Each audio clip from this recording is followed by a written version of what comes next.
Um, in England.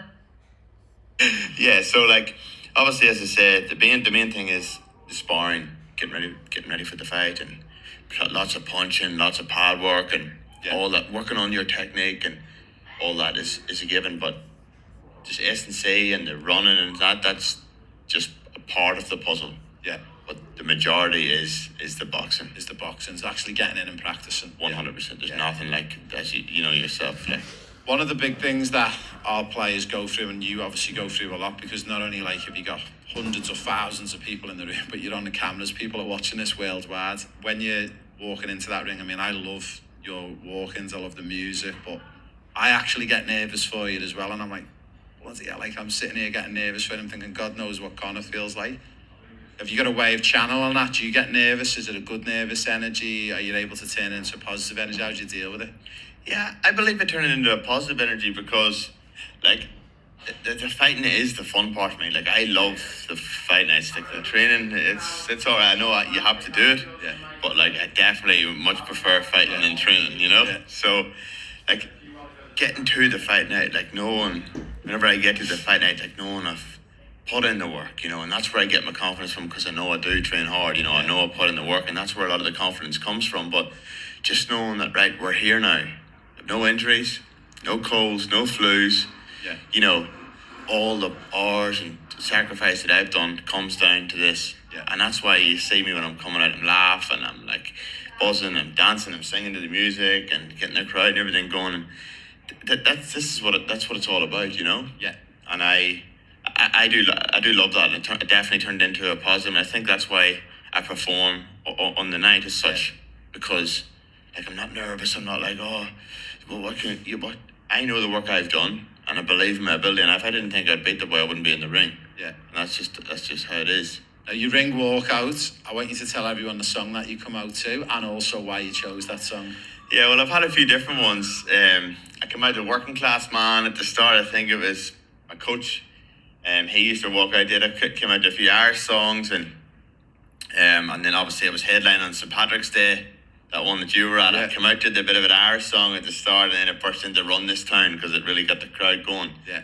And I've kept that since, just because in Sydney the last time there's a big Irish crowd in Sydney as well, and obviously I'm very proud to be Irish, and I'll never change, you know what I mean? So it's good. And I got to play on that Irish theme because everyone knows the fighting Irish, and everyone knows the Irish love a scrap, they love a beer. So, I'll keep it going. But no, I'm looking forward to getting back. I love the Fortitude Music Hall where I'm fighting next. It is my favourite venue. Yeah. I've made it a bit of a home for myself now, and obviously with Finn McCool's, they're one of my sponsors as well, right across the road. Yeah. Everyone goes there before the fight. Yeah. We have the fight and then go there after. That's where I have my after party. So it's unreal, and it's building and building all the time, and I'm sure you've seen on St Patrick's Day what it was like. It was unbelievable. Yeah, I couldn't believe it that day. It was such a good day, like, to bring my two daughters out, and I've told them about many of the drunken St Patrick days we were part of as kids growing up with my dad and my uncle and my granddad. And I've told you, like, my nan was from Ireland, from the south of Ireland, from a place called Kildare in Dublin. We've got a lot of Irish roots, and just for my girls to be part of that and put the green on and wear your colour in your tea, and it was such a good day and night. And then, you know, even going back in the pub in the evening, just for the atmosphere alone, like, it was phenomenal. Like, you just can't beat it. Yeah, unbelievable. And again, I was supposed to fight last St Patrick's Day, not the one just gone. Yeah. But the hand surgery ruled me out of it, Yeah. so I broke my hand that November and got the 7 screws and the bone from my hip, Yeah. and that was a setback. You know, I was so looking forward to fighting on St Patrick's Day, and then it was pushed back until July just to give me a little bit of time. Yeah. And then I wasn't for missing. I wasn't for missing the one just gone. It was an unbelievable fight too, and because it was a bit of a war, and Yeah. I ended up knocking the guy out in the 6th round again. So, but I think if I hadn't really stopped the boy earlier in the first round, it wouldn't have been as good an event. You know, Yeah. the fight made it as well Yeah. because it was a war and the crowd was so Yeah, it was crazy. involved. It was good, you know, and then getting the knockout put the icing on the cake, you know. So Yeah. it was good. It was so good. Now, we speak to our athletes about sort of like pre-game rituals. We spoke to them about last year, about, like, as an example, Rafa Nadal. in tennis, everyone who's seen him, they think he's ADHD in a sense of the way like he turns his bottles and he twists his lids a certain way. But I know from my background, he's actually what he's doing is he's focusing on processes and outcomes, and he's trying to put the outcome of the match away and just focus on one process at a time. And that's actual a visual reminder for him. It's like a trigger. Do you have any like pre-fight rituals to help you with any of that stuff, or anything maybe you're superstitious about, or for our athletes you could tell or share with? Yeah, definitely. I am a very superstitious person, to be honest.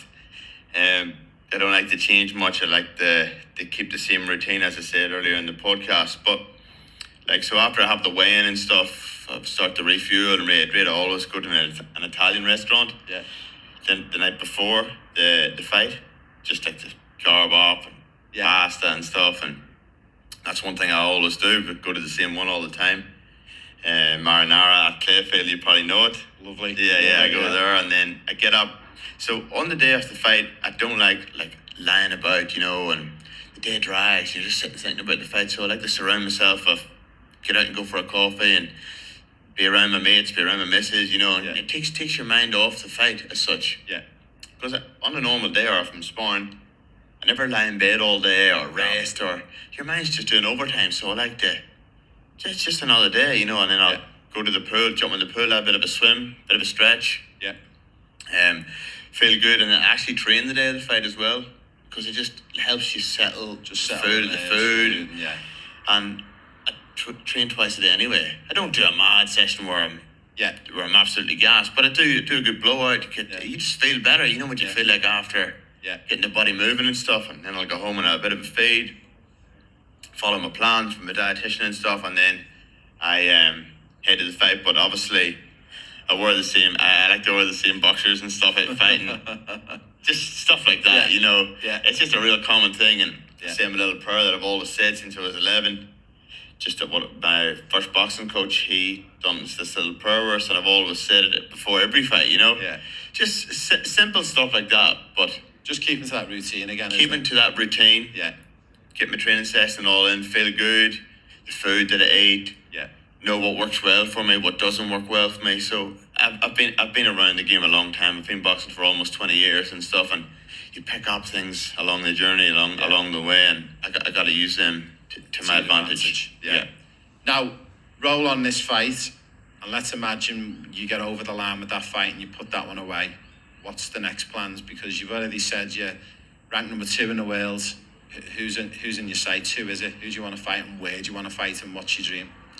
Yeah, so I've dreamt about being a world champion since I was a young boy, and been boxing for 20 years. As I say, this just didn't happen overnight. I have had a lot of ups and downs, injuries and whatnot. So this fight in December, I'm definitely not overlooking my opponent. You can't at this level. Anything can happen. It's a fight game, so it's very important for me. This can be a banana skin. You know what I mean? If I lose, it undoes all my good work. So a lot of pressure on every fight now. Every fight's like a world title fight, as I say. So I'm looking forward to getting in there and doing a good job. And I like the pressure. I like having that pressure on me, and it pushes me hard in training, because I know if I lose here, I slip up. So the main thing is to get a good win, and from then I'm looking forward to setting myself up for a huge year next year. Yeah, obviously we're coming for that. We're not too far away from a world title shot. So do you think if you get this fight over the line, is the next fight a potential world title fight or not? Potentially it could be, depending on what happens with the belts and stuff. I think it's a little bit up in the air what's going to happen with if the boys are rematching or not. I think Bivol and Better Biev might be rematching in March, but again, I leave that up to my management and promoters. That is their job, but they've got my best interests at heart, and they know we're all pulling together with the one way to get that world title shot. So the main thing is for me to keep winning, and if the next fight after this one is not a world title shot or whatever, and I just need to be fighting. Do you know what I mean? As such, I don't want to not fight from now until maybe next November or next October. That's pointless. Main thing is you get a good win, and then take it from there and see what's next. But that's the beauty of having a good team around you. As a young boy growing up, is there one venue or one sort of like hotel or one stadium where you'd absolutely love to fight in? That's well. I think with my experience of being with McGregor, you know, in Vegas, that T-Mobile Arena, it's a special stadium. Real. Yeah, like Yeah. the walkout and stuff. I know the UFC events are mad and the fans are fanatics, you know, but Yeah. I'll never forget walking out with him. Obviously, I got to do his corner for the fight, or in the cage, and walking out. I'm not joking you, Ray. The ground was like vibrating. Vibrating. Like I've never experienced that before in my life, but it was just never the woman. She was like 3, 2, 1, walk, and like we start on the floor. I'm not messing. I've never ever in all my time, like I've been to some of the biggest boxing events ever, and I've never ever experienced anything like that. Conor McGregor. What would that T-Mobile Arena hold in Vegas? Is it? I'm not too sure, but even just the full week, the buzz, the fight week, Yeah. and all. But The I thought that was whole- unbelievable, right? Yeah. And then, but just that walk, I'll never forget her counting in and us walking out, and I was just like, Yeah. wow, this is not wise. So obviously, I've seen on your post and I've heard you speak about Conor McGregor before. So have you actually got in the ring with him and sparred with him, or have you done anything with him in the past? Yeah, I have. I was actually his main sparring partner for the Nate Diaz fight. Yeah. As you know, I'm a tall southpaw, Yeah. left-handed. Obviously, that's the same as Diaz. So whenever he had the first loss, Yeah. like he was just sparring people in the gym and whatever. Yeah. But until you don't change anything until you have a loss, or Yeah. if it's not broke, don't fix it. You know what I mean? So he obviously had that loss, and similar to myself, he wanted to get the win back. So he put a plan in place, new strength coach, new conditioning coach, and brought in sparring partners specific and similar to Diaz. Yeah. And I was obviously one of them. That's smart. The fight was like a boxing fight, you know. Yeah. Stand up, I'm Yeah. tall, lanky, the same as Diaz, and that's what it was like. So Yeah. he brought me into Dublin to spar him, and then I sparred him once in Dublin, and then he ended up taking me to Vegas for the full 6 or 8 week camp, whatever it was. Yeah. Lived in Vegas with him for the full camp, and it was unbelievable. You know, the It's people been a that hell of a time. it was unreal. You know, the people that we met along the way. Yeah. But it made me hungry. You know, and Yeah. You want that. Yeah. that's where I want to Yeah. be. You know, and that's whenever I knew, like, McGregor started from nothing. You know, and Yeah. just with hard work and sacrifice, and he had plenty of ups and downs, and Yeah. the main thing is the hard work and dedication he put in got him to where he was 100%. You know, Yeah. and like we met Kanye West, Cristiano Ronaldo, we met everyone. You know, Yeah. it was crazy. Crazy. Yeah. Amazing. I remember growing up as a kid and always avidly I always loved football, but boxing was always one that the Mike Tyson fights, the Frank Bruno fights. I remember seeing those big fights in Vegas going, it'd be amazing to go to Vegas and watch a fight, but it's changed a bit now, the boxing world. A lot of it's going to Saudi. There's a lot Yeah. more money coming from that. So would that be something that you'd still be keen on as well if there was an opportunity to go into Saudi? And Oh, for sure, yeah. Well, I just got back from Saudi. I was over there at the Bivol and Beterbiev fight, and obviously Jayo Bataya was fighting, Sky Nicholson was fighting, 2 Aussies. So it's good to go along and support them and yeah, see what it's like. That was my first time in Saudi Arabia, but again, you know, it was good to get over there. People seeing the rankings and stuff, but it's good to get over there and do a bit of networking and Yeah. meet some people that did heaps of media and stuff. But get over there, it's about the relationship you have with them people, and that's how you get on them Yeah. big shows and stuff, you know, Yeah. as well. yeah. You know, you can keep winning and stuff, but if they don't sort of have that relationship with you, or I think it's good for people to put your face to your name as well, isn't it? exactly, Put you out exactly, there. that's what it's all about. Yeah. And again, networking and seeing people, and I'm a bit like yourself, you know. Yeah, They love talking and meeting new people, and I think that's how we sort of get on, you know. And yeah, it was great. It was great to be there and be part of it. And again, that makes you hungrier yeah. to want to get there. So thanks to you, you're not aware of this, but since we come to your last fight, and obviously I brought my youngest one, Paloma, we've watched Rocky 1, 2, 3, 4, and 5 about 5 times over. She just does not shut up about it. Like, Yeah. she's like, it's like Connor's fights looked at, and Yeah. and then she was devastated when she watched Rocky 3 when he lost to Mr. T. I must actually watch them back. I haven't watched them in a while yet. But whenever you do start getting into them, you want to just watch them all, isn't it? But I'm using it as a bit of a psychology with it because she's done a lot of different sports over the years, where my eldest has just solely been tennis, and I'm trying to get into running a little bit just for a bit of fitness and just for health reasons. And it's funny that the night before, if she's watched Rocky, she'll get up and do a run the next day, no problem. Yeah, just gives you the motivation. The motivation. Isn't it? Yeah. Guys, we're just going to go to our third and final ad break, but we'll be back with you in a couple of minutes. Thank you. Hi everyone, we are coming around every major city in Australia over the next 12 months. We have got free objective football testing going on, guys. It's for boys and girls aged 10 all the way through to 18 years of age.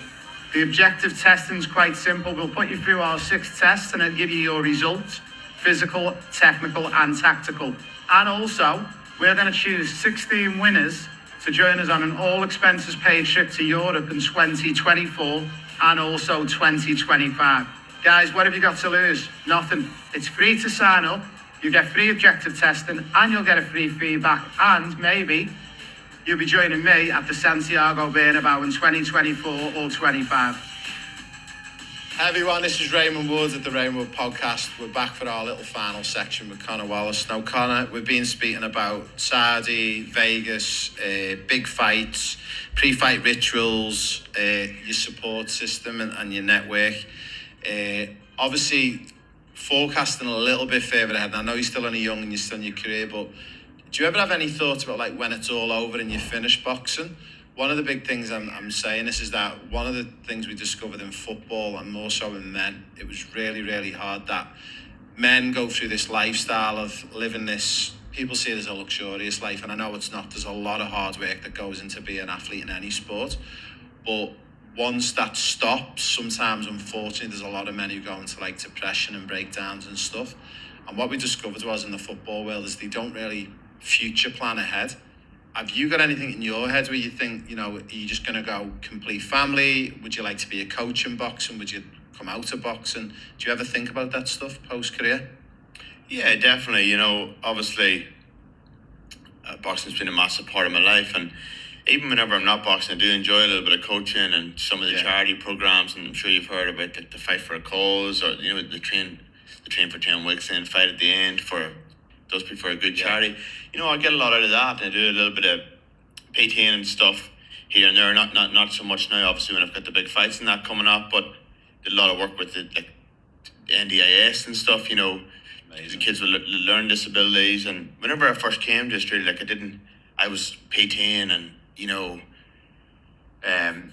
working as well whenever I wasn't training, because that's like taking classes and stuff, and that's how I built up a lot of my my relationships and sponsors and how people got to know me. Obviously, my fighting as well, but like you have to start somewhere. You know what I mean? Like I just didn't jump straight into the big fights, because you obviously have to work your way up. You know, and even still now, like I still take the Wednesday morning class in Fortitude boxing, and that's purely because like I'll never forget where I come from, you know what I mean? Yeah. I'm never too good to give 45 minutes of my time to that. Like I met a couple of my major sponsors through that class, you know what I mean? Or through them early morning class. And how hard is it to give 45 minutes of your time each week? It's networking again, isn't it? Relationships. 100%, We were literally talking about this. I was in the gym yesterday and I was sat in the sauna, and this guy literally got chatting, asked me what I'd done, and then all of a sudden there was a synergy between us and his business, and then we were on a call this morning, like connecting, and it's all around helping kids and doing a good cause. Like you'll never know who you're going to meet, or you know what I mean, or who can come into the class and stuff, you know. And like I'll never forget where I come from, you know what I mean. And that's one thing I think a lot of people who know me and from talking to me, I'm pretty sort of a humble sort of person. I don't like that shit talking or talking shit before a fight or disrespect. Like that's not the way I was reared, you know what I mean. And I've got a great relationship with all my sponsors. Like people just don't throw me money or whatever and say, oh yeah, that's good now. I'm not take. That's not how I operate and how I work, you know. I've got a great relationship with all my sponsors and stuff, and I think that's very important as well, you know. Like people will get sick of you, you know, if it's take, you know. How easy is I think it's easier to be nice to people than to not be nice, you know? It is. It's huge. And that's one of the things I wanted to finish on. Obviously, talk a little bit about your background. Obviously, we both grew up probably not too far away from each other, probably 15 minutes on a plane.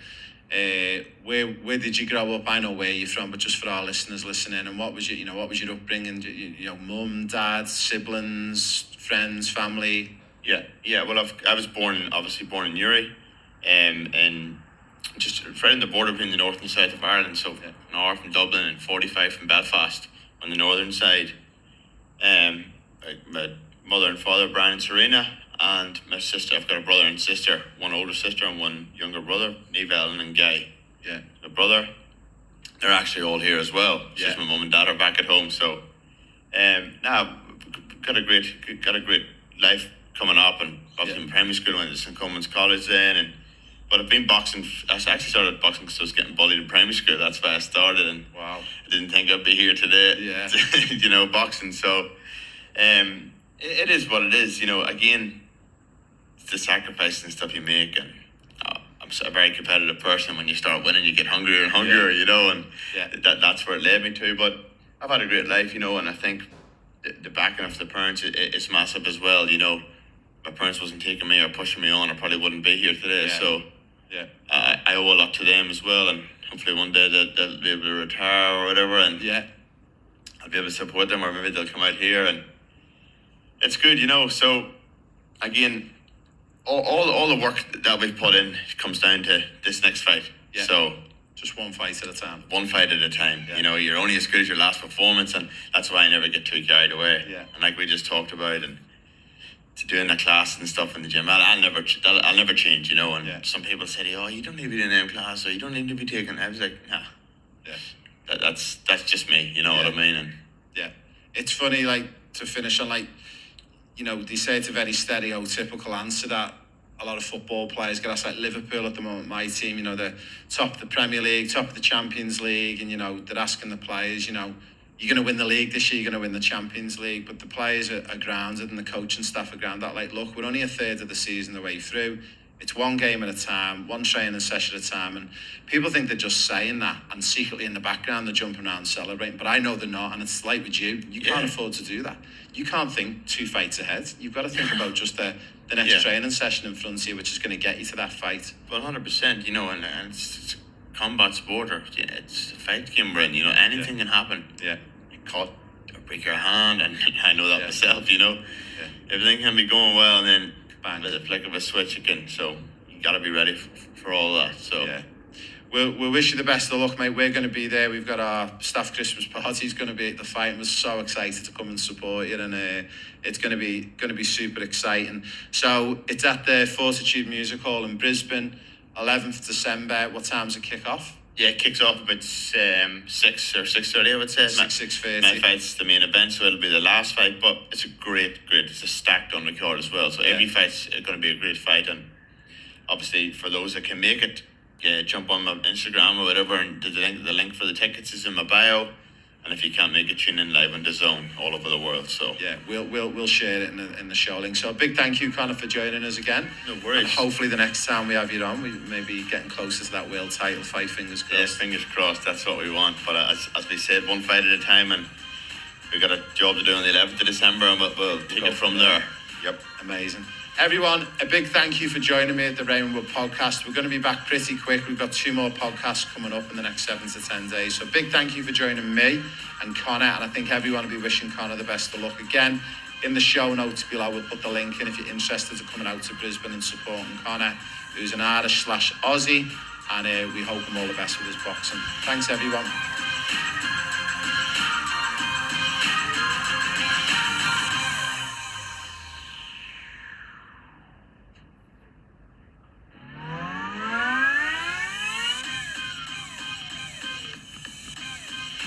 Welcome to the Raymond Wood podcast. My name's Nick Robinson. I'm the producer of the show.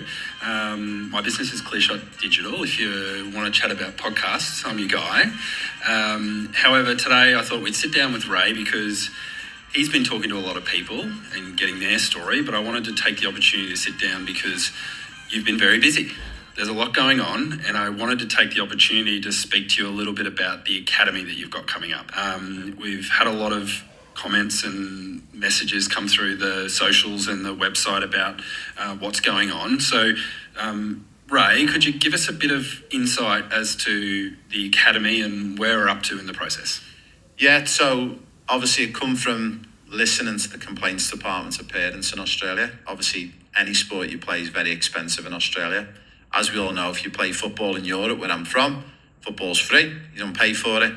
So it's always been my vision through the business to try and raise enough money and revenues to try and get to a point where we can help people of Brisbane and of Australia to run a free academy. We're at that point now where we've got trials coming up in January for Brisbane, and they're going to be in December, I believe. And the idea is we are going to start Australia's first full free football academy in week 2 of term 1 in 2025. So we're going through the process of trying to get it out there. It's not just for the so-called elite players within their age group. It's for the whole host of players. It's for boys and girls. We've got 60 places for girls, 60 places for boys, and it's open to all levels and all ability levels. It's aimed at players between 8 and 16 years of age, and that's what we're trying to attract in, and we're offering roughly 10 players for boys and girls at each age group as we go through. Is this the first time you've done something like this? Well, we do a lot of our stuff, like our objective testing, the Pro Player Pathway, the Football Forum. It's all free to come. It doesn't cost anything. You can literally come and join us for any of our events, and you can leave at the end of the day and you don't have to spend $1. And that's always my way I like to operate. I like to showcase what we've got to offer. Obviously, with some of our programs, there is a cost involved if you want to work with me and with our team. But yeah, it's the first we've ever done a free academy that's going to be running full time. And let's talk about the timing of this event, right? So you're looking at running something that starts in term 1 of the school year next year. Yeah. And how do people get involved? So you can go to our website. We've got our links on socials, and you can even drop us an email to service@eurofootballstar.com. We'll send you an application. You can complete the application. Everyone is going to be welcome to come and trial with us. We do a series of tests and interviews to see if you're a fit for the academy, because also what we don't want is we don't want families signing up to it, coming along because it is free, and then not committing to it. We want to make sure the families who are coming with us are really committed to improving in the football, and maybe want to kick on to that next level as well, and we want to help you with that. Yeah, can you tell us a bit about what you hope that experience is going to be like for kids and parents? Yeah, one of the big things that we've been conscious of, unfortunately, football and sports in general tends to be very political in the landscape in Australia. Schools don't talk to academies don't talk to clubs, and the communication's really poor. We're trying to open up that communication. So what we're saying is, if you're part of a club, if you're part of another private academy, if you're part of a school, we embrace that. We want this to be a bolt-on top of everything you're doing. If you want to be successful in any sport and anything in life, you need to practice lots and lots. So as a player, if you're 10 years of age, you should be doing about 11 hours a week of sport, of which 7 or 8 should be football. So for most players, they might play at a club, let's say, as an example, in Brisbane, you've got, say, Brisbane City. You could be part of their academy, and you train them 3 nights a week, and you're playing a game of a weekend. Now, for any boys and girls and families who've got aspirations of the son or daughter, maybe playing A-League or W League or Premier League one day, or in Europe, you need to do more. You cannot do 3 sessions a week and 1 game of a weekend and aspire to make it. So what we've done is we've added this on so players can come and join us. We're going to have 2 opportunities of a morning, 2 different mornings, 2 different afternoon sessions, and we're looking for a commitment of a player to commit to at least 2 sessions a week, 1 morning and 1 afternoon. It's going to top up those vital hours that they're not getting to make it potentially as a pro, and also to get a different perspective in coaching, because the curriculum that we're going to follow is the same curriculum that I worked on for many years in the Premier League, where we developed superstars like Jude Bellingham, Phil Foden, Lauren James, Trent Alexander-Arnold. There's many players I've worked with over the years, so it's going to give them that little bit of European flavour. And again, it's not to go against the clubs or current academies they're with, it's to complement what they're currently doing. Yeah, that's really interesting here, because you've, throughout the other episodes that we've had and the presentations that we watched, one of the things you talk about often is the amount of football that kids should be playing. So essentially, are you talking about extra training? Are we talking about extra competition? Are we talking about extra touches? What do you, like everything? Yeah, it's extra training and extra touches. So one of the big things we learned when I worked in the Premier League, and I worked on a big, huge Premier League review back in 2010 all the way through to 2014, was the kids in England at the time weren't touching the ball enough, and the more repetition and the more consistent you get with your touches and the more you're on the ball, the better you get. Also, what we do is we do very heavily individualised sessions. So even though they're in a group setting with maybe 10 players in the squad, they will touch the ball 5,000 to 6,000 times within an hour or 90 minutes. And that's what we're looking to do, is increase all those individual touches of the ball. Once players are able to manipulate the ball and the more they touch it, naturally agility, balance, and that will all sort of come together, the coordination and then speed. So we call that the ABCs in England. Can you help me understand a bit about the academy system in the UK? Are you trying to replicate it, or are you just trying to add to what Australia has to offer? Yeah, I think to try and go to a full model like we've got in England, where you're an academy player at, say, Liverpool Football Club, and you're training 5 nights a week, 5 mornings, and you're playing a game of a week, and that's going to be very hard to replicate. So we understand there is a paid model in Australia, and I get that. But what we're trying to do is for all those families who are paying at clubs and other private academies, we want to try and offer something for free. So those guys who want to make it as a pro and kick on with the football, whether they be a girl or a boy, there's an opportunity to get this extra academy training for free, and they're going to be with the highest qualified coaches and arguably the best curriculum on the planet, because this curriculum is the same curriculum that produces Premier League stars every year. Why are we going to the trouble? Like you've created a successful program. We're putting players into Europe. Why are you going to the trouble of putting this together? I'm trying to set an example. Like, one of the big things is that it really frustrates me that I've been here 18 years and you've got, Football Federation Australia can quite easily, if I can do this as a one-man band and I'm able to set this academy up for free, I'm trying to set an example and try and put a stone in the water, so to speak, to create some waves, because I just find that, unfortunately, sometimes there's too many blockers or excuses. So I think by me setting an example as a one-man band who set the business up, Euro Football Star, we're now at the point where we're nearly at 20 members of staff, and we're now able to offer this free academy. If I can do it, then surely the federation or the state federations can start to look to do this. And I'm just trying to showcase and give them an example that it's possible. And I think my vision and my dream is, by the time I come to retire when I'm 65, 70, 75, I'm hoping that we don't have this problem anymore, that there is an opportunity, no matter your age or your financial situation, your son and daughter can go and play football. And for the ones who are talented and the ones who've worked at it to become talented, they shouldn't be paying $3,000, $4,000, $5,000 a year. It should be free. It should be free, and it shouldn't stop you joining the sport. Finances shouldn't come into it. Can I get a bit more information on the type of training you want to put forward? You mentioned you're going to follow the UK system, but what does that actually mean? So one of the big things that we changed within England, we realised that we needed to follow a bit more of a plan and have a strategy. So we went right back down to the grassroots, and we identified there was what's called the 4-corner model. So it's identifying physical, technical, tactical, and social elements of training. So you need to make sure you encompass those 4 corners into your session, into your game, or whatever it is you're preparing. Also, one of the big things that we've done in the UK, we created a course for coaches called the Youth Award modules.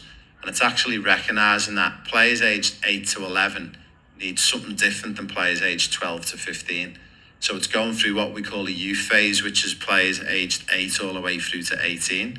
So it's identifying that players are at different parts of growth and going through adolescence, and also they require different teachings, and the level and the sort of the technical aspect of it, what we're going to showcase and educate the kids with, is just going to be second to none.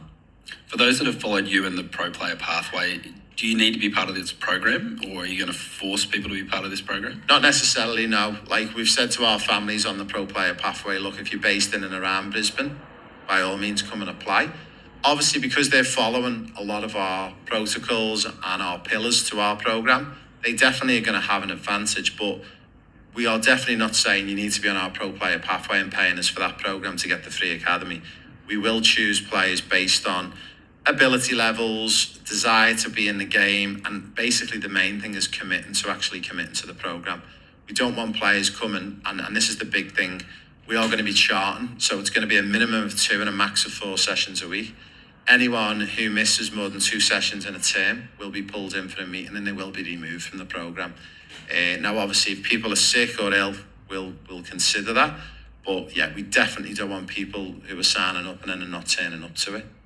How will being on a... Well, it's the shortage in the hours. So there is a lot of players around the country who do club and private academy. But even then, sometimes it's still not enough hours. The theory that we discovered when we done the research in the Premier League, it's called +1, your age. So if you are 12 years of age, you should be doing 13 hours. If you're 16, you should be doing 17. It does peter out at 16, so 17 hours a week would be your max. But of that amount of hours you're meant to do based on your age plus one, 70% is specific to your sport. So football, so if you're 9, you should be doing 10 hours a week. 7 hours of football, 3 hours are non-specific to the game, which will be running, swimming, bike, recovery walks, walking the dog. That's how you would manage your hours. And players are basically, and families are sort of uneducated to the point where they think by paying $4,000 a year in fees to the NPL or SAP, that the son or daughter is going to be good enough, and they get a rude awakening when they go to Europe and they have an opportunity. So it's to fill that gap of missing hours. So can you give me some specifics on the type of training and who will be running it, who will be taking care of the actual sessions? Yeah. So that I'll go back a level. What we discovered in the Premier League was it wasn't necessarily about the level of the coach or the qualification the coach holds. It was more around the curriculum and the format of the session and setting the environment. Unfortunately, in Australia, we get a little bit carried away that, you know, I've heard parents say, oh, my son's coach is an A-licensed coach. It doesn't always mean your son's getting developed the best. And that's not a go with that particular coach. But what we discovered in England was setting the environment right and following a particular curriculum to guarantee success. You could have what we would consider as maybe a non-licensed coach who could deliver it because they've got the personality to connect with the kids and deliver that session. So the curriculum that we're going to follow is designed by me. I've worked on the world's biggest football project where the Premier League spent £1.6 billion, so just over $3 million. I'm going to design and fully set up the curriculum. The programme is going to be run by our head of football. But our coaches, again, are going to be more brought in based on things like personality and how they're going to connect with the players. And they're basically there to facilitate the session, not to necessarily give them words of wisdom like a Jose Mourinho or an Alex Ferguson. We want our curriculum to be followed. And if the players are consistent and they come in and follow our curriculum, they will 100% get better. There's a lot in what you've described. How intense, how serious is it going to be? We're still talking about kids, right? Yeah, so again, like we've got players coming in from the ages of about 9 and 10 upwards to 16. Obviously, we want it to be fun for them, but also there is a level of seriousness as well, because these are boys and girls who are already doing so much football and really want to push on and kick on with the football. So it's that balance again, and that's where the curriculum, the way we've designed it, it will give us that balance of fun, but also it's got to be serious as well. And what we mean by that is as well as turning up on time, not being late. It's no different than in England. If you're at a Premier League club and you're in an academy at, say, Manchester City, if your son or daughter's late once or twice within a couple of weeks and then you're missing too many sessions, you will be pulled in the office and you will be told there's another 1,000. There's a fair bit in that, Ray. What are you hoping to, where do you want to take this program? What's the plan? The plan is hopefully we open up one of these in every major state of the country. So the idea is Brisbane for January 2025, then the following January we're looking for Sydney, and then we're going to look for Melbourne and then also Perth as well. I mean, in an ideal world, maybe we could roll 2 a year, but we've got to just go in small steps. Then, you know, again, we're open to the likes of the Football Federation Australia, any of the state federations. If they want to come and have a look, they want to come and speak to us to see how we're doing it and how we're providing the funding for it. I'd love to share it all because I would love more venues and more academies to be offering this as well. Thanks for your time, mate. I think that there's a bunch of info in there for everyone. Yeah, thank you.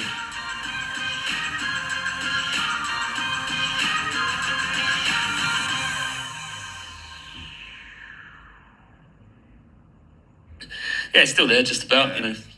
Getting old these days, so the memory, you know, to remember what's there. The only one I ever learned was Mum and Dad used to take us every year to Spain religiously. That was our holiday every year. Wasn't it? It was Cuatro Cerveza, por favor. Yeah. That's all I ever remembered learning, and I remember walking around saying that lots, and then someone saying to me, do you know you ordered them 4 beers every time? Yeah, I was going to say, so your mum and dad took you there on holiday, but you're ordering 4 beers. Dad must have liked a beer. He loved a few beers. So it must have been a you know a great upbringing, having that opportunity to travel and to get into Spain and to get into France and to be part of that, because I'd say one of the things that we spoke about off air a little bit, but with our program, what we do is we've got this real niche program called the Pro Player Pathway, and I discovered the gap really that was missing, that you've got like kids who are lucky enough to be at academies. So like you said you got your opportunity to go to Southampton, but unfortunately you got injured and that was the end of that. Yeah, I don't think it was going too far anyway, but anyway. Then you've got the other side is, the kids who are in the academies then get picked up by agents and so on. But what about the kids who really want to make it and just don't know what to do to get there? And that's what we've done with this book and this program. And it's been game-changing, because one of my biggest two things that I've loved to do in life is I was never good enough to make it as a pro. And I always knew at 15 and 16 I was a million miles away, a few of my mates. I mean, I'm growing up with like Stephen Gerrard, Carragher, all these boys who you knew were training 8-9 times a week, and I was training once a week because mum and dad were doing 70-hour week jobs, minimum wage. They just couldn't get me to football. Yeah. So I devised the program to give kids an opportunity to teach them what it is you need to do to make it, the foundations, because we discovered that 70% of what you do outside the club actually makes up whether you're going to make it or not as a pro. Right. And we've done a lot of research at the Premier League into players like Beckham and why he was so good and why he made it, and it was a lot of the stuff they were doing externally from the clubs. Yeah. And then the big thing, passionate man is like yourself, is travel. And this is one of the things that we've done with this program, is that for the players that go on and make it, they get to travel into Europe and the UK, which is a great thing for an Aussie or an American. But also, we also then have a plan B and a plan C. So if football doesn't work out, they could get a job in football with us and through us, whether it's a physio, a sports scientist or something like that. Or they can just do normal academics and go down a normal route. So that's a little bit about my passion and the reason. Yeah, I think that's incredible. I mean, the chance for any kid to go and experience a different culture, go and live in a different country is unrivaled. I mean, I think that's probably the best thing you could ever offer a kid. Yeah. And in that same vein, my wife and I are looking at moving to Spain potentially for a year before my daughter gets too old, because we'd like her to experience a different culture. And as I said, we were there recently, and she was, chatting to the waitresses and waiters, and it's just phenomenal to see it. It just brings, incredible joy to myself to see my daughter practicing Spanish in a restaurant. And we're doing a little bit of Spanish coaching with some of her classmates at the moment, and it's phenomenal. It's great to see, and so to your credit, to give children the opportunity to go overseas, it's something that I would encourage every parent to look at, and great if the football works out, fantastic. But worst case scenario, they've had a bit of a cultural difference and the chance to go and see a different country and how old see are your little ones? No, I've only got one. Just one. Not crazy enough to go for two. She's 7, going on 17. Yeah, I've got one of them. But she'll be 8 in October. So growing up far too fast. Yeah. We very, very lucky ourselves through the job and through work. My eldest girl's a tennis player. She's 15 now. She goes to Spain probably 5 to 6 weeks every year, and we always go with her. And I love it. I love Spain, and it's definitely a place I think I could definitely set up for 3-4 months of the year, and just to embrace the language and not order 4 beers every time we go to the bar. Guys, we're just going to go to our next ad break before we come into our final section. Just enjoy this next ad break, and we'll be back with you in a few minutes. Would you like to make it as a professional footballer? My friend Ray Wood has written this amazing book, The Pro Player Pathway, that gives you the secret to becoming a professional. Hey everyone, this is Raymond Woods. We're just back for the final part with George. So we've been chatting a little bit about passion, we've been chatting about sport, we're speaking a little bit about George's backgrounds as well and growing up in England. And this all culminates to about opportunities for children, but also about fundraising and charities. So one of the big things that we've done for you, George, for the Barmies, we've recently just been on a tour to the USA, and we've got a signed John Barnes jersey. So not many of the younger ones will know who John Barnes is, but I'll hand that over to you. Absolutely phenomenal. Thank you very much indeed. I can't thank you enough for that. May have to make a cheeky personal bid on that one. John Barnes was an absolute idol growing up. Yeah, he was. We just done about 2 weeks in the USA, and John supported us. We had events in New York, Toronto, Chicago, Houston, and LA, and he was amazing. He was my idol growing up, as probably many other people's idols, but I grew up in Anfield. I grew up on a street called Priory Road. My mum owned the bottle shop there, and him and John Aldridge used to come in every day and used to purchase a bottle. It's so funny now when I think about it, a bottle of Perrier water, because because they thought sparkling water was healthy in the 80s. So, yeah. And when he first moved to Liverpool, he ironically lived above a dentist in like in a private apartment. And no one was meant to know, but obviously in Liverpool within 24 hours, everyone knew John Barnes lived at this. So we used to just be sat there every afternoon, every night, and then roll on 25 years later, he's on a tour with me through the US. That's unbelievably cool. Yeah. Amazing guy, and you know, we asked him to do a jersey for it, and I'm going to be catching up with him again in September, and he said genuinely from his heart as well, anything for the Brisbane Barmies, give us a yell, and if you need a video, a jersey, anything you need, let us know. That's brilliant. Thank you so much. On behalf of all of us, we're very, very grateful. That's so hopefully, incredible. we'll only raise, maybe a few $100, but it all helps, I suppose, and as I said, we'll be in contact next week because we want to really try and see if we can kick off the way you have a golf day. We want to see if we can do a football/soccer day and get all that pumping for you and get. Yeah, that'd be great. Yeah, I'm ready to lace the boots up. That'd be awesome. So for the rest of this year, just before we cap off and finish from this episode, what have you got on from a personal point of view, and also what have you got on from a Brisbane Barmy point of view? And you must be doing a lot of build-up work for next year. Yeah, well, obviously next year will be massive. So on the Barmies point of view, yeah, next year will be probably our biggest year yet. 2025, Ashes year. As I mentioned earlier, there'll be huge demand for Ashes tickets.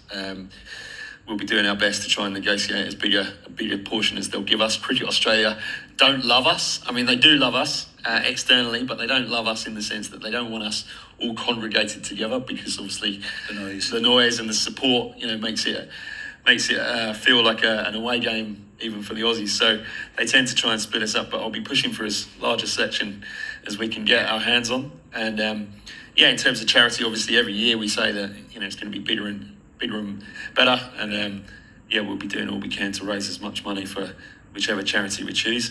And on a personal front, well, it's it's fairly personal, I guess. I've just gone through a cancer battle in the last 12 months, and just been given the all clear recently, actually, in the last couple of weeks. So that's great for me and my family. So I guess, thank you. Yeah. So I guess from a personal perspective, it's just back to work, because I've been a bit of a lazy bugger for the last 12 months. I have to confess that I've probably down tools a little bit. So yeah, it'll be back to work and just trying to earn us a bit of money for the next 12 months before we decide what our next venture might look like. But so that's the next 12 months for us. So from an exercise point of view, George, do you do much exercise-wise? You run you can probably tell for those that can see.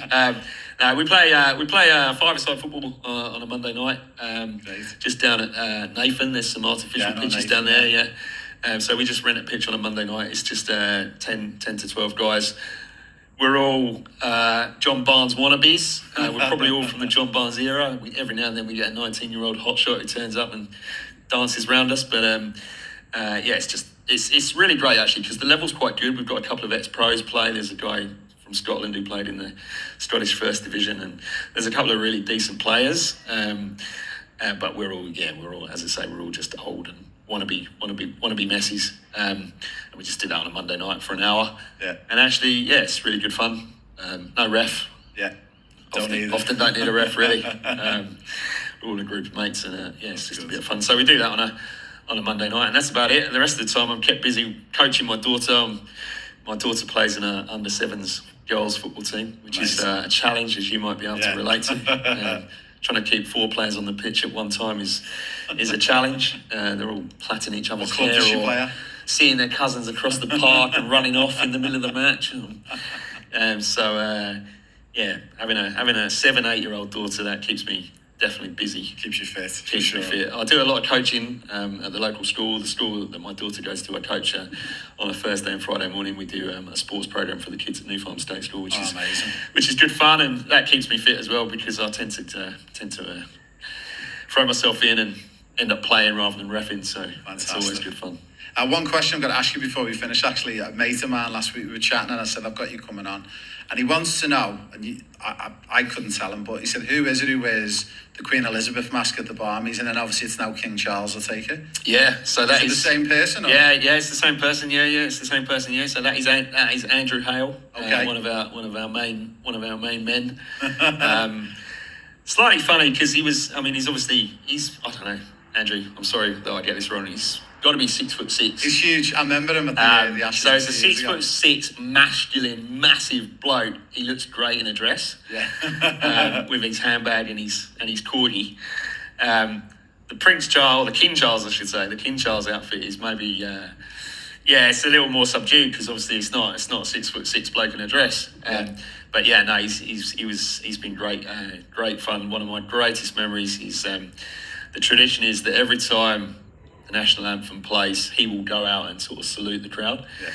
And during the last Ashes, I was actually sat next to Evan, our fantastic trumpeter, and for about 4 or 5 minutes, I had him playing the national anthem non-stop, so the Queen had to keep going down, saluting everyone in 40 degrees, wearing a mask. He took the mask off and he just went, "Stop playing that." He was just, but it was great fun. It had hoots of laughter. The whole crowd was in hysterics watching that. So, yeah, no, Andy's a great bloke and he does a great job as the Queen, and he'll do a great job as the King for sure. Fantastic. That's awesome. Thank you so much, George, for My joining pleasure. us. Thanks very much. We'd love to get you back on again in the future just to see how everything's going with the Barmies and see how fundraising's going. And obviously we'll be in touch off here as well to see. We'd love to help you. You'd be one of our main beneficiaries and help you raise. Yeah, thanks very money. much. Yeah. Thanks again for the John Barnes shirt, and thanks worries. for everything. That's really appreciated. Cheers, George. Cheers. So, guys, a big thank you for joining me and George. As I said, we'll be back again with another episode, probably closer to the Ashes next year with George, and we'll get some great updates. If anyone's interested to donate into that amazing charity that they're raising funds for, it's all in the show notes below. A big thank you from me at the Rainwood Podcast, and we'll see you on our next episode.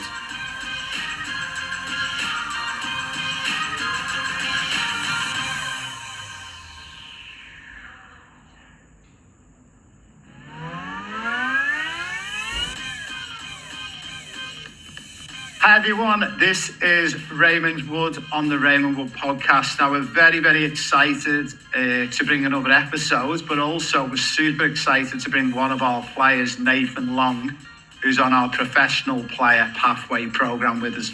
I believe, Nathan, you are with us. How are you? Yeah, I'm all good. Now, where are we speaking to you from, Nathan, for all of our listeners watching or listening?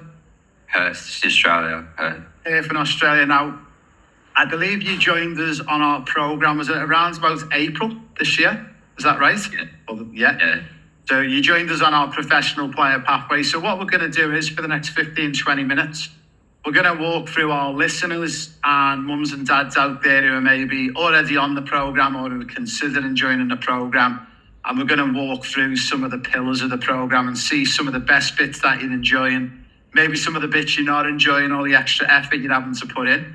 So Nathan, you joined us in Perth. You come along to our professional player pathway event and you signed up and registered as one of our new players. You got a scholarship to join us. What was the best bit for you about the event when you come out and first seen it? And what was the one thing that really excited you about the program? Well, I really enjoyed the objective testing. Like, it was like a good breakdown, and with the event, we actually got recommended by Liam Williams, and he's doing well now overseas. So, like, they recommended to our family, and then they're like, yeah, definitely, like, sign up. Like, it's worth a shot. So, yeah, it's a really good one, and I'm glad that you've actually mentioned Liam Williams. So Liam Williams is a player we found just over a year ago from Perth. Since being with us on our pro player pathway, Liam's now successfully moved across to the UK, and he signs with a professional club called Bolton Wanderers Football Club. So it's pretty cool. So you guys were obviously friends in Perth and you were playing together? yeah, and, like, family friends as well. Like, go to events and that, whatever. Now, obviously, we know Liam's a big Everton fan and he supports the blue side of Liverpool. I'm looking at your jersey. You're a little bit more south. You support Arsenal, eh? Yeah. So who's your favourite player at Arsenal? Odegaard. Odegaard, very good. So we had a good summer this year with his national team. We are super excited. The Professional Player Pathway book is finally here. It's just launched. You can now purchase this book. If you want to learn what it takes to make it as a professional football player, if you've got a son or daughter who's aged between 7 and 8 all the way up to 23, this has got the 7 pillars and the 7 secrets on how to make it in the Premier League, in La Liga, in the top leagues around Europe. The project that I worked on, the Premier League and the FA, spent £1.6 billion to date on this project. It produced players like Lauren James of Chelsea, Jude Bellingham of Real Madrid, Trent Alexander-Arnold of Liverpool, and many, many more. Guys, if you want to make it as a pro, the Professional Player Pathway book is the book for you. Now, in regards to the Professional Player Pathway, you come along, you've signed up now. We got you on a part scholarship to join us on the programme. Now, we're going to talk a little bit about some of the pillars of the programme. Now, one of the pillars that we do is something called our intolerance testing and DNA testing. Have you had your test done? Yeah. And what was, just to explain to the mums and dads out there and anyone who's listening, so our intolerance DNA test, we actually take a hair sample from our players, send it off to a laboratory, and it's the world's first individualised intolerance test. So it flags up any foods, drinks, products, home products that might be causing intolerances in your body, and it might create things like inflammation. So they're things that we want to ward against as a professional football player. What was your results like? What were some of the red things that come up, Nathan, on your test? It was most like dairy products, and then Weetabix, which I used to have every morning. So we replaced that with porridge, and then chicken was a big one as well. So it's more like other meats now.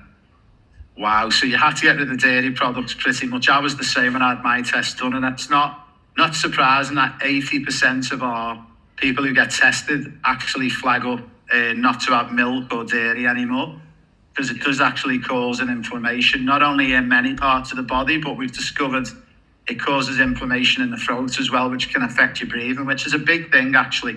So was that a big shock for you, Nathan, having to get rid of dairy products, or was you not really into dairy products? Oh, no, it's probably one of my favourite foods, like, definitely. Now, the good thing is you can get retested again 6 or 12 months later, and some of those foods that you've removed out your diet, when you re-add them back in, it might actually go off your list. So the good news is we've actually seen players, especially, we've had chicken flag up, which is a really interesting one. About 60% of people get chicken. Now, what we've discovered is with chicken, and it might be good news for you, because do you actually like to eat chicken? Yeah. Yeah. What we've discovered is there's a lot of chickens that are not organic that get a lot of hormones and salts and water pumped into them, obviously for the size and the weight, so they can sell them on and make more money on them. What we've discovered is in some of our players and athletes, they've actually started eating organic chicken again, but they've got retested. Chicken was gone off the list. They've re-added it in, and it's been fine. So that's something that we can look at doing. Once you've been with us for about 12 months, if you want to get retested again, we can get that arranged for you and get it booked in, and then we can have a look, and maybe chicken might come back onto your blacklist. Yeah. Now, was there anything on there that you was happy that you don't normally eat anyway, but it was on there that you can think of, anything that you drink or don't drink? More like nuts and stuff I don't really eat anyway, but yeah. They come up on your results as well. Now, since you've got those test results, being really honest to all of our listeners, have you pretty much stuck to it, or is there certain things that you're still eating that you shouldn't, or? No, not like most of it, yeah, definitely. Like switch fully off all the red stuff.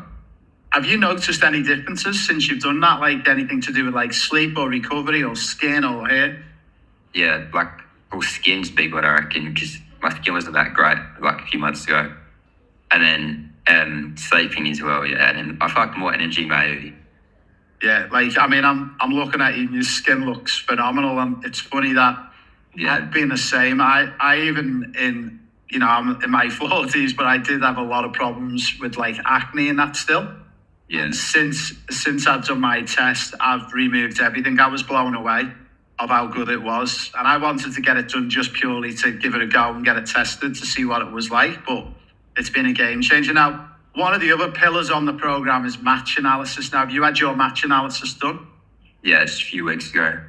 So again, for the mums and dads who are watching and listening in, and the other players who are maybe interested in joining the programme, we do a match analysis. We get your game recorded, we send it off to Portugal, it gets analysed, it comes back. We then assign you a coach from England, Then they do a Zoom call with you for 1 hour, so very similar to what we're doing now. And then we draw out your objectives and the bits that we need to work on. So firstly, when you've done your match analysis, if you don't mind sharing it, who did you do it with? It was the Tranmere Rovers, Matt Hunter. Oh, so you did it with Matt Hunter from Tranmere Rovers, amazing. So for anyone who's watching in, Matt Hunter is not only a coach at Tranmere Rovers, which is a professional team from on the outskirts of Liverpool, but also Matt's a FA educator as well and coach educator. So talk to me when you've done your match analysis. What was your first thoughts of it? Do you think it was valuable? Was it not valuable? Yeah, no, it's definitely valuable, yeah. So can you remember when you'd done your match analysis with Matt and you went through your objectives? What was the 1 or 2 objectives that you had to start working on straight away? What was flagged up in your game? Gain, not as much, but you said start gaining anyway, just get the foundation. But that wasn't a big concern though. But what's the one area of your game that you think's got better since you've been doing your objectives? Is the one area that you think I've really got better at in the past couple of months since you started it? Probably more so body positioning. Positional mass going to my left because I play on the right. So, but checking both ways now instead. That's good. And then within our system, for anyone again who's watching and listening who doesn't understand our 7 pillars, the match objectives that get drawn out from the match analysis, we input them to our football plan, which is our web-based portal. So are you still on your first objective at the moment, Nathan, or have you moved on to your second? So you're still on your first objective? Yeah. And that's currently scanning at the moment? Yeah. And what percentage are you currently at with your achievement? Where are you at with it at the moment? 40s. So you're in the 40s. So what percentage, again, just for our listeners, what percentage have you got to get to before you can move to your next one? Is it 80? 85%? Yeah. So obviously, that's a good starting point. Most players, when they do scanning, they'll maybe get 10 or 20% at most. But we need players to get to 85%. Once they get to 85%, we give that a big tick, and then we move them on to the second objective. So that's good that you're working through that. So that's obviously your DNA, your match analysis. Now, there's a couple of other pillars in there as well. One of the ones that we do want to talk about as well is the GPS tracker. So one of the pillars is the tracker. So have you found that being valuable, and have you been wearing it as much as possible? Yeah, I wear it nearly every time actually. That's great. And what's one of the things that you've noticed since you started wearing the tracker? Is it educating you in any way? Is it making you try harder? Is it making you work less? No, probably more motivating because you can compare yourself with academies around your age as well. That's really, really good. So one of the big things that we do, again, for the listeners listening in, is we get players to not only train in the GPS trackers, but they wear the trackers on game days. And we record things like the amount of sprints they do in a game, how many accelerations, how many decelerations, what distance they cover, how hard they're working in certain areas of the pitch. The good thing with this is for all of our players is that we know exactly where they're at in comparison to players in the UK and Europe. And we can have that meeting if we don't believe they're working hard enough or if they need to be recording more sessions. So that is a really, really invaluable tool. And as Nathan's just alluded to, he's wearing it as much as possible, which is a great thing to see. Now, out of the 7 pillars, and I've got a feeling I know which one it is, but I'm going to ask you, which is your favourite pillar of the programme and why? Probably the match analysis. Yeah, it's the one that we get all the time, the match analysis, because I think it not only shows you in that one meeting that you do with the coach the areas you've got to get better at, but it's an invaluable tool because you get the recording and you can watch it back as many times as you can. So out of interest, how many times do you think you've watched it since you've done the meeting? 3. That's good. One of the things we do encourage the players is to keep watching it at least once a month, once a fortnight. just to keep going over the certain points and objectives that the coaches have spoke to them about. And it's a good way to assist with that. So one of the other pillars is obviously we take players on trials to the UK and to Europe. Now, just for all of our listeners, if you are pushing through your objectives and you get through at least 2 or more, or you're on track to complete 2 or more, by the time we're going on trials, you are eligible to come on the trials with us, and that's where we open up opportunities for pro scholarships. So every January, we always visit England, the Premier League, and we take players to academies and pro clubs for trials. In the June, July, we take players to Paris Saint-Germain in France, and also to Spain, to Barcelona. Now, Nathan, for our listeners out there, can you tell us if you are firstly being invited to join any trials, and if you were, have you accepted, and are you going on any next year? Is it June, July? The PSG and is it Westpac or was? Westpac with Barcelona in Spain, yeah. So you're going to be coming along for that. So you must be super excited and pumped for that opportunity. Yeah. Now, have you been to France and to Spain before? Yeah, actually I have. Yeah, and did you enjoy it? Yeah, it's nice. Would you like to make it as a professional footballer? My friend Ray Wood has written this amazing book, The Pro Player Pathway, that gives you the secret to becoming a professional. So let's roll forward a year or two and you're going to sign and play professional football. Where would you choose to move and play for? Which team? Would it be a French team, a Spanish team, or would it be somewhere in England? What's your dream? Probably direct to Ireland, maybe. To where, sorry? Ireland.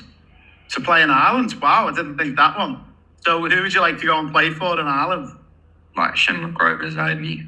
Shamrock Rovers, amazing. So I've actually, many years ago, I done one of my UEFA qualifications with the FAI in Dublin. And we'd done a couple of visits and study visits to Shamrock Rovers. It's an amazing club, amazing people. And I believe one of the guys I was on the course with, he still actually works at Shamrock Rovers. So maybe that's something we could open up for you as well in the next couple of months. So what we'll do is I'll have a chat with the guys at Shamrock and maybe see if we could squeeze that in at some point next year or the following year for you. Yeah, thanks. So now you're going to be going on the trials in June and July, and we're obviously going to take you to PSG and to Westpac in Barcelona. What's probably one or two of the highlights that you're going to be looking forward to that trip? What's one of the key things you're looking forward to?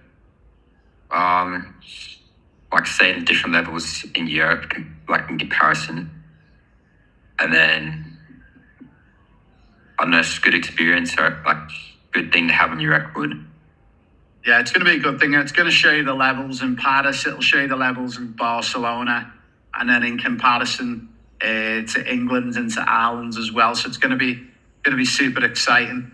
Now, what's one of the things that you really want to try and get better at yourself? So we know we've got scanning and you're working on NAFI objectives, but what's the one area in your game, Nathan, that you think you've really got to get better at and that you're going to try and work on over the next 12 months? Probably my movement, like on and off the ball, like using double movement to get more time on the ball. Amazing. And again, with that, you can keep an eye on that with your GPS tracker as well. Also, especially when you're monitoring your objectives. So when you're monitoring your objectives and you're doing your scanning, there's a couple of ways for players and mums and dads listening and wondering how we do this. So what we do is there's a couple of ways you can do it. Nathan could play in a game. He could have a friend, a mum or a dad helping him out. And they basically have a piece of paper, a pen. If he's working on scanning, every time the ball's coming into Nathan's vicinity, if he remembers to scan across both shoulders, that goes down as a big tick. If he doesn't scan at all, or he only scans on one shoulder, it goes down as a cross. And at the end of the game, if he gets 5 successful, 5 unsuccessful, he inputs that into the system and it gives him a success rate of 50%. The other way you can do it, you can get a recording of your game. And this is one of the things that we really encourage the players to do at least a couple of times a year, is watch one or two or more of the games back and actually record their score themselves by watching the game. So out of curiosity, Nathan, how are you recording your scanning at the moment? Like watching back the videos, like, yeah. That's I know, amazing. yeah, I know put in like 2 times speed is it does take a while to get through it. Yeah, it does, and it is quite long process. However, what we discovered in the Premier League was when I worked at Leicester City, and they're a Category 1 academy, so they're a top-level academy in England. We discovered that by getting the players to watch the game back and watch for objectives, it was actually a good way to realise areas that they aren't doing well in the game, but areas that they were doing well in as well. So are you finding when you watch the game back, you're actually noticing things like you're not moving into spaces and you are getting a bit static? Yeah, That must be invaluable for your game, that you don't necessarily have to hear that from the coach. You can actually see it yourself and you're aware that it's going on. yeah.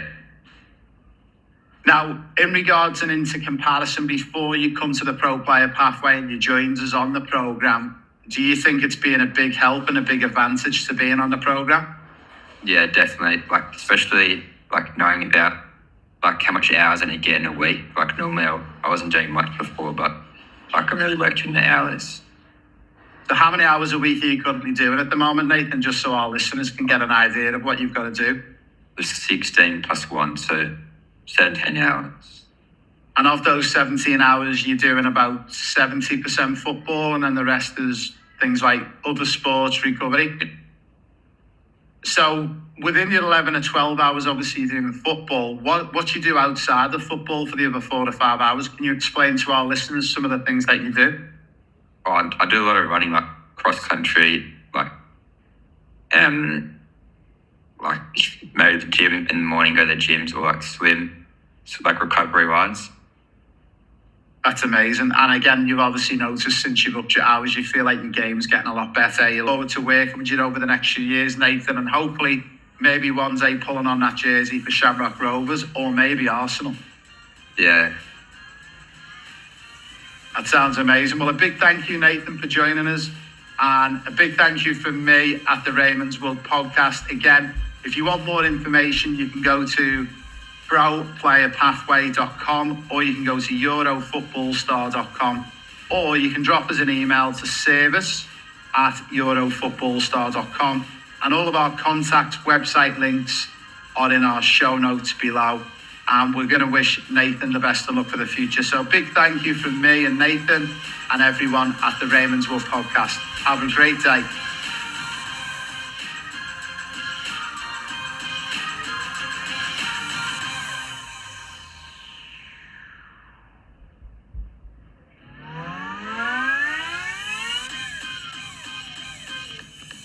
Hi everyone, this is Raymond Wood at the Raymond Wood Podcast. We've got a special edition. We've got a podcast with my friend John Barnes.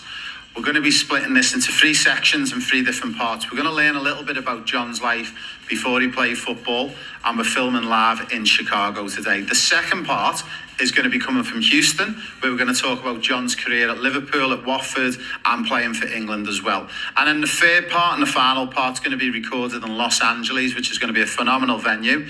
And we're going to talk a little bit about what John's doing post-football, post his career as a coach and as a player, and what he's up to at the moment. So a big welcome to you, John, onto my podcast. Sorry for being a bit sweaty, it's a bit hot.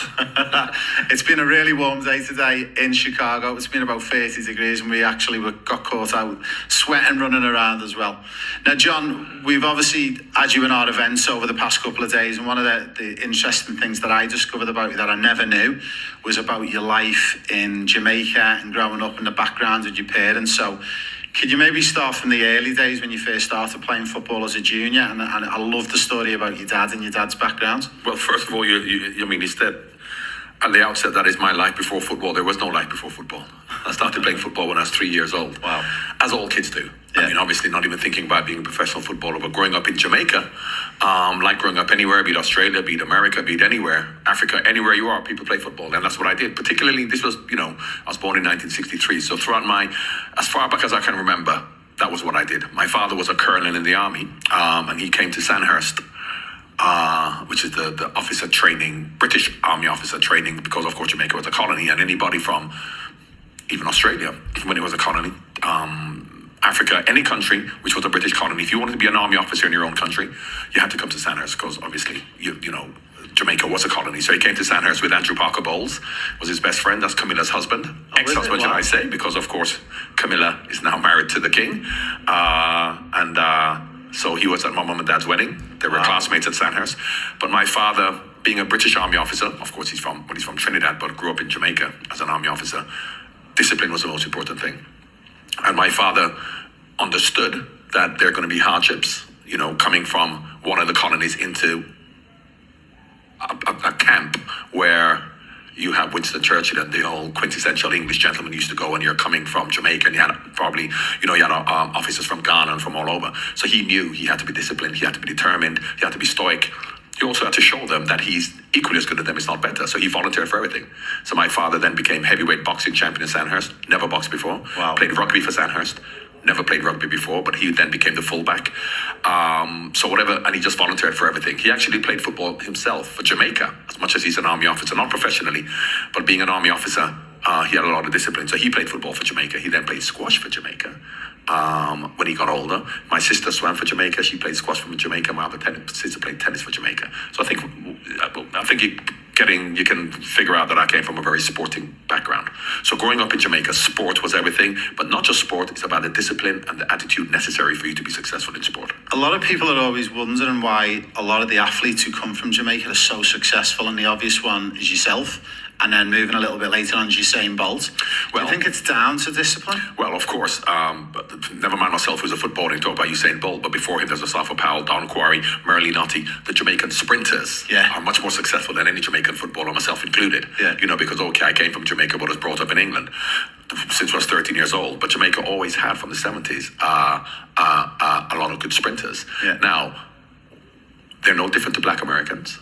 Yeah. Genetically, they're no different to, and there are many more, millions more black Americans. So how can Jamaica, a country of 2.5 million people, produce so many good sprinters? And you can see them in the Olympics throughout, and the girls as well. You know, Shelly-Ann Fraser, you know, they have so many good sprinters because they have the support. Yeah. When I was growing up in Jamaica, and this is not just something new, when I grew up in Jamaica, if you could sprint, you were running in the National Stadium in front of 40,000 people at the age of 9 and 10. That's crazy. Because they supported it. Because obviously you don't need anything to be able to run, so you can sprint. But it is well supported and is well funded, and they're well trained. So I always say, if Africa had that funding and that support, then of course you'd have lots of black sprinters from Africa. There are hundreds of millions. But of course they don't. Whereas in Jamaica, it is a culture. Yeah. And the culture starts from when you're young. And it's not just about your physical ability, it's about the training that you get, because Jamaica is not a rich country, so they don't, you know, give you lots of money. But the interesting thing about that is from the 70s, a lot of the Jamaican athletes used to come up to American university when they're 16, 17, 18, go to American universities. Yes, they're running for Jamaica, but they came to America to be trained and to be developed. Since Usain Bolt's time, probably about 15 years ago, they started to not come to America. They started to train in Jamaica because they understood that the qualities necessary, the training, attitudes, and the food and the nutrition and the information, you don't have to come to America to get that. You can get that anywhere. And I suppose if you talk about what you're doing in Australia and here, you know, you don't need to go to Europe initially if you're young to be able to develop in the same way. So that is why the Jamaican sprinters, ever since the 70s and 80s, were always able to compete. Yeah. Just touching on a little bit more as well with the whole DNA and the makeup. One of the studies and researches I done at Loughborough University when I was at Leicester, it was really interesting that we actually discovered that 82% of white Europeans have fast twitch fibers as well. And it was really crazy to read that. And then I was thinking, well, if there's a lot of white European backgrounds have got it, why aren't they doing so well in athletics? But then you look at Jonathan Edwards, who was the triple jumper. Yeah. His records will never be beat, I don't think. No, absolutely. It's a cultural thing, because of course you have to go through it. And interestingly, it is not just from a racial perspective, because if you look at black East Africans to black West Africans, Jamaicans, Americans are West Africans. In the slave trade, that's where they came from to go to America and Jamaica and the New World in the Caribbean. Yeah. And they're genetically, as much as they have the same color, they're different to the East Africans. Yeah. So if you look at the East Africans, they're better long distance runners. Yeah. Ethiopians, Tanzanians, Kenyans, because as much as they're both black from a racial perspective, genetically, they're different. Yeah. So therefore, you don't get many black Ethiopian sprinters and black Kenyan sprinters. And of course, the black Americans are from West Africa, so therefore they're a different body type. So genetics does play a big part in it. But once again, unless you're going to be able to put those genetics to good use in terms of not just the information in terms of how to train and what to eat, you also have to have an environment which encourages you to train, to do, because of course, from a genetics point of view, you don't have those genetics that you can just run. You have to then put the work in. You got to put the work in. And again, I think it all goes back to that discipline, doesn't it? And having that structure. So let's talk about, like you said, you were 3 years of age, you started kicking your first ball. Who was your first influence? Was it an uncle and aunt? Was it your dad? Was it mum? Was it cousins? Absolutely my dad. Absolutely my father, because my father always, because he's very sporty. I mean, he's a colonel in the army, so first of all, discipline is important. Yeah. And secondly, from a sporting perspective, interestingly, I swam competitively from the age of 7. We used to swim in Miami. My sisters used to come and swim internationally, and I came to swim in Miami in the under 10s when I was 9 years old from Jamaica in the international meet for my swim club, Marlin. But what used to happen when I got to, I've always played lots of sport, but we lived near the stadium pool in Jamaica. We used to walk to go to training every day, swimming practice every day. And every now and again I'll stop off to play football. And my dad said, if you're not going to take this seriously and not go to swimming practice every day, because you could always play football at other times, he said, stop swimming. So my dad always said, unless you're going to do it with authenticity in terms of putting the effort in. So he wanted me to go to training every day. And because every now and again I'd stop off and play football with my friends, he said, stop swimming. Yeah. So my dad always said, whatever you're going to do, you give it 100% commitment. What was your stroke at swimming? Was the one Breaststroke. Breaststroke, Yeah, that was your preferred? Yeah, breaststroke was what I did. My sister did IM, she did backstroke, freestyle, butterfly. She did the individual medley. She was very good. And once again, because sport generally, or just things, not just sport, but in terms of education, you put your mind to it, you can do it. My sister then didn't take up squash till she was like 20. Yeah. And then at 25, she was playing squash for Jamaica. So and she was a good squash player, but she worked really hard. And my dad always said, whatever you're going to do, you have to work really hard at it. So it sounds like from a young age you were doing a lot of sports. And what age was it when you started to really specialise into football, where you probably got rid of the most of the sports? Was it in the teenage years? Well, I didn't really get rid of it because, of course, at school, I only went to a rugby school in England. I didn't play football at school. I played for a local football club. But I played rugby at school only. So then I played rugby for London schools. We had London school trials because I could run. So I'm playing rugby up until the age of 15. That's when I gave up. Because in Australia, when you get to 15, 16, you get those big boys who want to really hurt you.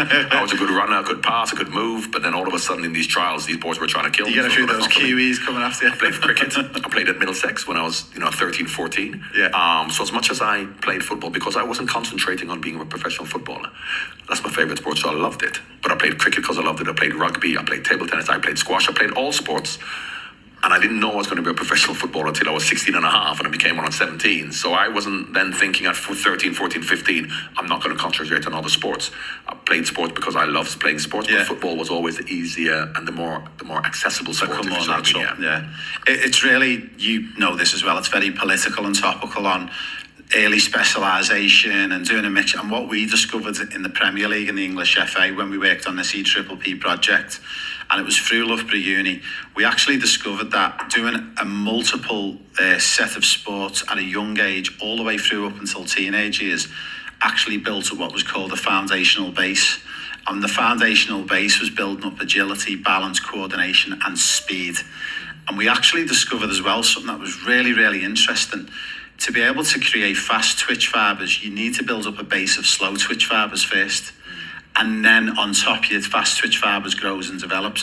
So it's really interesting to see that you, within that case, sort of like doing all those foundations, you were doing a lot of different sports, swimming, you said you were doing rugby, and football wasn't really specialised until you were 16. Yeah, but the thing about it is that because, of course, you look at the correlation and the crossover between sports as much as you don't think.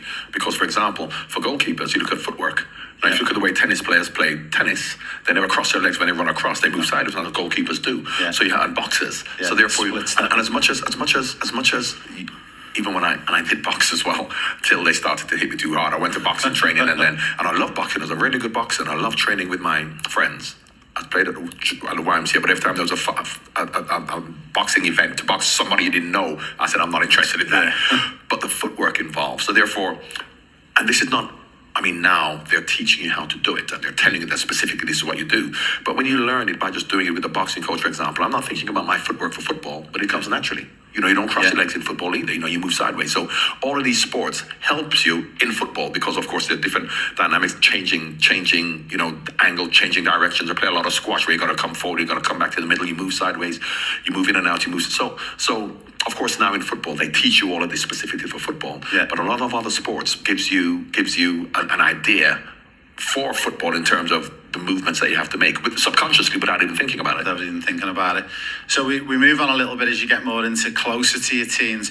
At what age was it when you first had that first experience of going overseas and leaving Jamaica? Was it 12, 11? Well, I was going, as I said, we're going to Miami. Jamaica's an hour from Miami, so I know family and lots of Jamaicans go up there. So I was going to Miami, you know, very regularly, two times a year, 3 times a year. We swam there and played football in Miami when I was younger, because in Miami they've got a big Hispanic population, so they always played football. So even when I was young, you know, I'd go up and play football. But of course, I then came to England when I was 12, 13 years old, permanently to immigrate. But before then, America, we didn't go anywhere else really because our cousins in Miami, so we didn't really go around. So mainly from a swimming perspective, my sister swam in Colombia, they swam all over. So yeah, we were always well-traveled, but mainly just to America. And just to finish on this little mini segment before we go to an ad break, but Miami and the football's getting huge then, you know, I'm probably going to talk about David Beckham. He's doing a great thing as well for the game over in the USA. Do you actually know David fairly well? Have you met him? I don't know if I met him, but I don't know him that well, but I have met him. But, you know, like anything else, football has been around for a long time. A long time. You know, as I said, at his born in 63, by the early 70s, I was coming to Miami. A friend of mine was coaching in Miami back then, and I used to come even when I was 11 and 12 years old, playing Miami Classics against the teams from Miami, from Jamaica. So, you know, as much as we're thinking that this is new, this has been around for a long time, it's much more professional, it's much more organized, it's better funded. But even back then, we were coming up to Miami to play football matches back then in the early 70s. Yeah, I mean, we had Pele, didn't we go there? Was it in the 70s? Of course, Pele came, Franz Beckenbauer, Johan Cruyff, they all came. So we've had big superstars. But then what you didn't have is that many local players playing. They brought the superstars over, whereas now you have loads of local players. The one thing I would say about that, though, is, and which could really help America to grow even more, is if they, you know, stop viewing it as a middle-class sport. Yeah. You know, if you get the athletes who are playing American football, baseball, basketball, the real athletes, and they come play soccer, because of course the best athletes in England and wherever, I'm not talking about specifically for boxing or sprinting, but just athletics generally, you know, everybody wants to play football, whereas here football seems to be either a middle class sport or a sport for immigrants in terms of whether you're Hispanic or you're from, you know, whereas the local American kids, it's only the middle class college kids who play football. If that changed, you really see America growing. Amazing. A big thank you, John. We're going to go to our first ad break, but when we come back, we're going to do a little bit of magic. We're going to leave Chicago and we're going to skip all the way across to Houston, and we'll come back with our second part where we're going to talk about John's life, signing and playing professional football at Watford, moving on to Liverpool, and a little bit about England. Watch this space, listen to the advertisements, and we'll be back in a few minutes. And it won't be as sweaty in Houston, although it's hotter. Thanks, John, and thanks everyone for listening in. We are super excited. The Professional Player Pathway book is finally here. It's just launched. You can now purchase this book. If you want to learn what it takes to make it as a professional football player, if you've got a son or daughter who's aged between 7 and 8 all the way up to 23, this has got the 7 pillars and the 7 secrets on how to make it in the Premier League, in La Liga, in the top leagues around Europe. The project that I worked on, the Premier League and the FA, spent £1.6 billion to date on this project. It produced players like Lauren James of Chelsea, Jude Bellingham of Real Madrid, Trent Alexander-Arnold of Liverpool, and many, many more. Guys, if you want to make it as a pro, the Professional Player Pathway book is the book for you.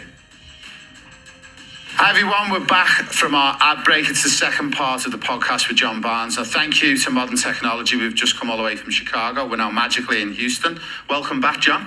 Thank you very much. Equally as hot, but not as sweaty. Now, we're going to speak to John about his illustrious Liverpool career and how he first heard about getting the opportunity to sign for Liverpool. But obviously, you spoke to us about your career at Watford and then going into Liverpool. So if you can explain a little bit about the background and the amount of time that you spent at Watford, and then obviously when that first opportunity come to come for Liverpool. Well, I was at Watford for 6 years, and this wasn't the first opportunity I had to leave Watford because, of course, I'd been there for 6 years. I'd been playing for England for 3-4 years before I even went to Liverpool. The goal against Brazil was when I was 20 years old, and I had another 3 years at Watford. So in between then, I'm sure that opportunities, like AC Milan may have been interested in other clubs, but I stayed at Watford for 6 years. And Graham Taylor's the one who actually said to me, "You are going to go to Liverpool." Because he said, that's the right club for you. The time is now right for you to go. You've done your apprenticeship, if you like, because now what happens in football is that the young player plays well for 1 year at a decent club, and then he costs £80 million and goes to a club, and he sees inconsistency because he's not shown he's at a level of consistency over a period of time, which will then warrant you coming to a big club to know that you're going to hit the ground running, you're going to do well, and you're going to be consistent. Peter Beardsley was at Newcastle for 6 years. John Aldridge was away at Oxford and Newport for 6, 7, 8 years before he even came to Liverpool. So back then, clubs really did their homework on you to know, yes, you're a good player, but can you prove year in, year out that you can do this? And that's when Graham Taylor actually came to me and he said, Liverpool have come in for you and you're going to go to Liverpool. They came in January 1987 because then you could have gone at any time. There's no transfer window. But he said that, okay, you're going to go at the end of the season. You're not going to go to Liverpool now because... and he's right, and I still believe it, that mid-season is not a time for you to go to a club because you have to bed in new culture, new system, new teammates. You've got to get used to the tactics. So it's always good to go at the start of the season where you can have a good pre-season, physically, mentally, getting used to the players, getting used to the system, the tactics. So I then went to Liverpool at the beginning of '87. And Peter Beardsley came at the same time as me. About a week later, he was the most expensive player. So it was a bit of a change for Liverpool because Rushian had gone to Juventus, Kenny had retired. So it was really, me and Peter and John Aldridge really were to replace those two. To try and replace them. So you went to Liverpool in '87. And that first pre-season, what was it like when you first hit the training grounds with joining all the new Liverpool players? And was you nervous? Was you confident? Was there any players who really stood out to you? Well, as I said, I've been playing football for 6 years. I've been playing for England for 3 years. I've been playing in the England squad with Liverpool players. So I wasn't obviously apprehensive, but I wasn't nervous because I knew my preparation was such for the last 6 years that I was able to play. I was able to perform, and I played against Liverpool many times. So while there's a bit of apprehension, there wasn't any nerves. Obviously, I felt that these Liverpool, but I know the Liverpool players. And individually, Rush and Dalglish, but they weren't there anymore. But the Liverpool team were still the best team. But which was amazing to me because if you look at them individually, apart from obviously Rush and Dalglish, the rest of them, the Ronnie Whelans and the Steve McMahon and the Stevie Nichols, Alan Hansen was special. But, Jim Beglin, it was like, well, they're not superstar players. How come they're the best team in Europe? And it really was the Liverpool way. Yeah. And then I got into learning the Liverpool way, which came from Bill Shankly through to Bob Page to Joe Fagan to Kenny, and just learning about the Liverpool way. So therefore, as much as I was a better or more even senior player than a lot of Liverpool players in terms of my experience and the fact that I'm playing for England, I had to learn from them the Liverpool way. And that's what Liverpool did. They looked at players who they thought could fit into the Liverpool way. I came from Watford, which is a long ball team. So how can I play the way Liverpool played that from the back? But they saw something in me that I didn't even know I had in myself. Because that's what they do. They don't coach you, but they look at you and they watch you playing for your club and they say, you can fit into what we want without you even knowing it yourself. Because when you get to Liverpool, they don't coach you. You just have to absorb the Liverpool way by learning from what you see from the players who've been there before and done it. I was born in '79, so around that '87, '88, I was 9 and 10, and we used to spend a lot of time up at the stadium, down to Melwood, climbing that wall, getting past the barbed wire to watches. And then I remember 10, 15 years later then becoming a coach myself, but thinking back that what we used to, the glimpses of what we used to see, it didn't look like we seen a lot of coaching. It looked like a lot of small-sided stuff going on. That's what it was. 6v6, 7v7, 8v8, depending on how many people turned up. But you learned, because that's what football is. Apart from, when you're shooting and crossing or when you're defending and stopping crosses, you're playing in a middle third, whereby it's all about 8v8, keeping the ball, getting into certain positions to be able to deliver the final pass. And that's all we did. We did 5-a-side, didn't do any coaching. Which is really, that's why I'm glad I didn't go to Liverpool at maybe 17. Because at 17, 16, 17, you have to be coached. Yeah. Whereas Liverpool didn't bring in young players and put them in the team because they're not going to coach them. But buy players mid to early to mid 20s who had the experience and they saw that you could fit into what they wanted, so they didn't coach us at all. So it was amazing to me how, coming from a team like Watford, from the first week in pre-season doing what I did, it was like I played for them all my life, and it was like I'd never played this type of football before. How am I doing it? But they would have known in me that I could actually do it, and I think that they look at the intelligence in terms of how you play for your club, to use your initiative to work things out yourself, because that was Liverpool's mantra: work it out yourself. I remember growing up and Dad, he was an armchair supporter. He drove wagons all around the country, delivering to like supermarkets, but he even knew it was the Liverpool way, pass and move, the Liverpool groove. That's like what we grew up with as fans, and it's exactly what you guys were doing, wasn't it? Well, Ronnie Moran, that's what he said, pass and move, don't stand still, rotating in positions, you know. So there are times when, you know, I would go to left back, Stephen Nicol would come over, and then I knew how to play left back until we could get back into position. So rather than passing and standing still, it wasn't just passing and moving, but moving into a different position, and everybody had to do it. So therefore the formation stayed the same, even if the personnel was different. You know, so the rotation where Peter Beardsley would drop off into midfield, Simon Manu might run, and Peter Beardsley would become that midfield player.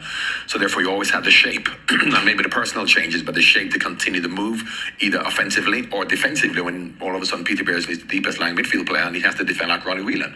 But once again, this is something that you have to have the experience to know. You can't be a 16-year-old kid and understand that. Yeah. So that is why Liverpool didn't really have all of these youngsters coming through. They bought a lot of young players when they were 21, 22, and then they learned the Liverpool way, but they didn't have 16 and 17-year-old players going into the team. It's really interesting, you said before as well about like not being coached. You shouldn't be coached at that top level, you just turn up and do your job. But it was one of the things that I wrote about in the book, in the professional player pathways, that we discovered at academy level. Coaching's important for youngsters. You've got to coach them skills, technique, tactics. But we discovered with the English FA and the Premier that we're probably over-coaching them too much. And it was really interesting that we went down the route of 2 sessions a week where we weren't able to coach. We just put them on the pitch, 4v4s, 5v5, 6v6s, and just gave them a basic condition. And I think we've realised, over the past 20 years, that we probably were over-coaching them a little bit too much in England. Yeah, well, you have to do both. Of course, they have to be coached at a young age, but they also have to be able to use their initiative to work certain things out, because everything that, from a coach's perspective, when you go out there, if it's not working, what I told you to do and what I told is going to happen as a coach, what you're going to do, you can't look to me and say, well, you said this wasn't going to happen. So Liverpool obviously took it to the nth degree, and maybe the English FA in the old days, you know, were the opposite. But I think the balance is very important, because, you know, as I said, when we played football, for example, and you would know as a coach, you'd have to put on, you'd have to then say to the players 2-touch for them to have 2-touch. At Liverpool, we never did. No. But we still had 2-touch. So I've been at clubs and even for England, when, you know, you're having 80 sides and you're playing, then also the coach will go 2-touch, so you have 2 touches because you're forced to. Then he goes right free and everybody starts to dribble. Yeah. In Liverpool, that was never the case. They still played 2-touch because that's the way you play until you get into, obviously, each penalty box. So this is something that you actually learn as you get older, and you have to experience and go through. And because it was the Liverpool way, Liverpool never had to say 2-touch, but they would, even I remember some new players coming, and then all of a sudden Ronnie Moran would have a go, the players could have more than 2 touches, and they'd say, yeah, but you said it's free, we can, and you said free, but if you know the Liverpool way, free means 2-touch. Yeah. Until you don't have to do it anymore. Whereas it's the other way around. Yeah. Players will then take 2-touch when they have to, but when they don't have to, they dribble. Whereas in Liverpool, it was the other way around. You know, we take 2-touch all the time, and when we don't have to, but then when we have to, that's when we dribble. Now, obviously, you had an illustrious career with Liverpool. You won many, many trophies. You were there for 10 years. Is there one final, is there one league title win, is there something that really sticks out in your memories that you think that was the most enjoyable? Well, I think 2 things. The biggest lesson I learned when we won the first league championship in my first year, when we beat QPR 1-0, and I came and I expected a huge celebration, and Ronnie Moran had the winners' medals in a bag. He put them on the table, didn't make a song and dance about it. He just said pre-season training July the 5th. Didn't make a song and dance about it because, of course, we won the league, but what is success? Success is the repetition of success by doing it again. And how do you keep that hunger to do it again? Is when you've done it, forget about it. So obviously, that's easy philosophy to have when you're winning. What about when you're losing? And when we lost to Arsenal, last game of the season, came in, losers' medals in a bag, said pre-season training July the 5th. Because had we wallowed in self-pity and despair because we've lost the league in the last minute of the last game of the season, we'd never have raised ourselves to win it like we did the next year. So when you win or when you lose, you give 100% effort, commitment, determination, authenticity in your efforts. And if you win, you win. If you lose, you lose. You know, there are a lot of people who say, well, it doesn't matter if you win. Of course you want to win, but if you give 100% and you lose, there's nothing you can do about that. So I always learned that from the Rudyard Kipling spoke about triumph and disaster, a great poem talking about the way you treat those 2 imposters. You can't necessarily, you could play in a cup final and hit the post 20 times, play really win and lose, but you've given it all, so you can't do anything about that. So my whole 10-year period at Liverpool, from a league perspective, the good and the bad, is the most important thing for me. But the one moment I'd say is probably the FA Cup after Hillsborough when we beat Everton, because it was fitting that it was a Merseyside Cup final, Liverpool versus Everton, because Evertonians would have lost loved ones in that as well, because as you know, Liverpool is not a divided city geographically, religiously.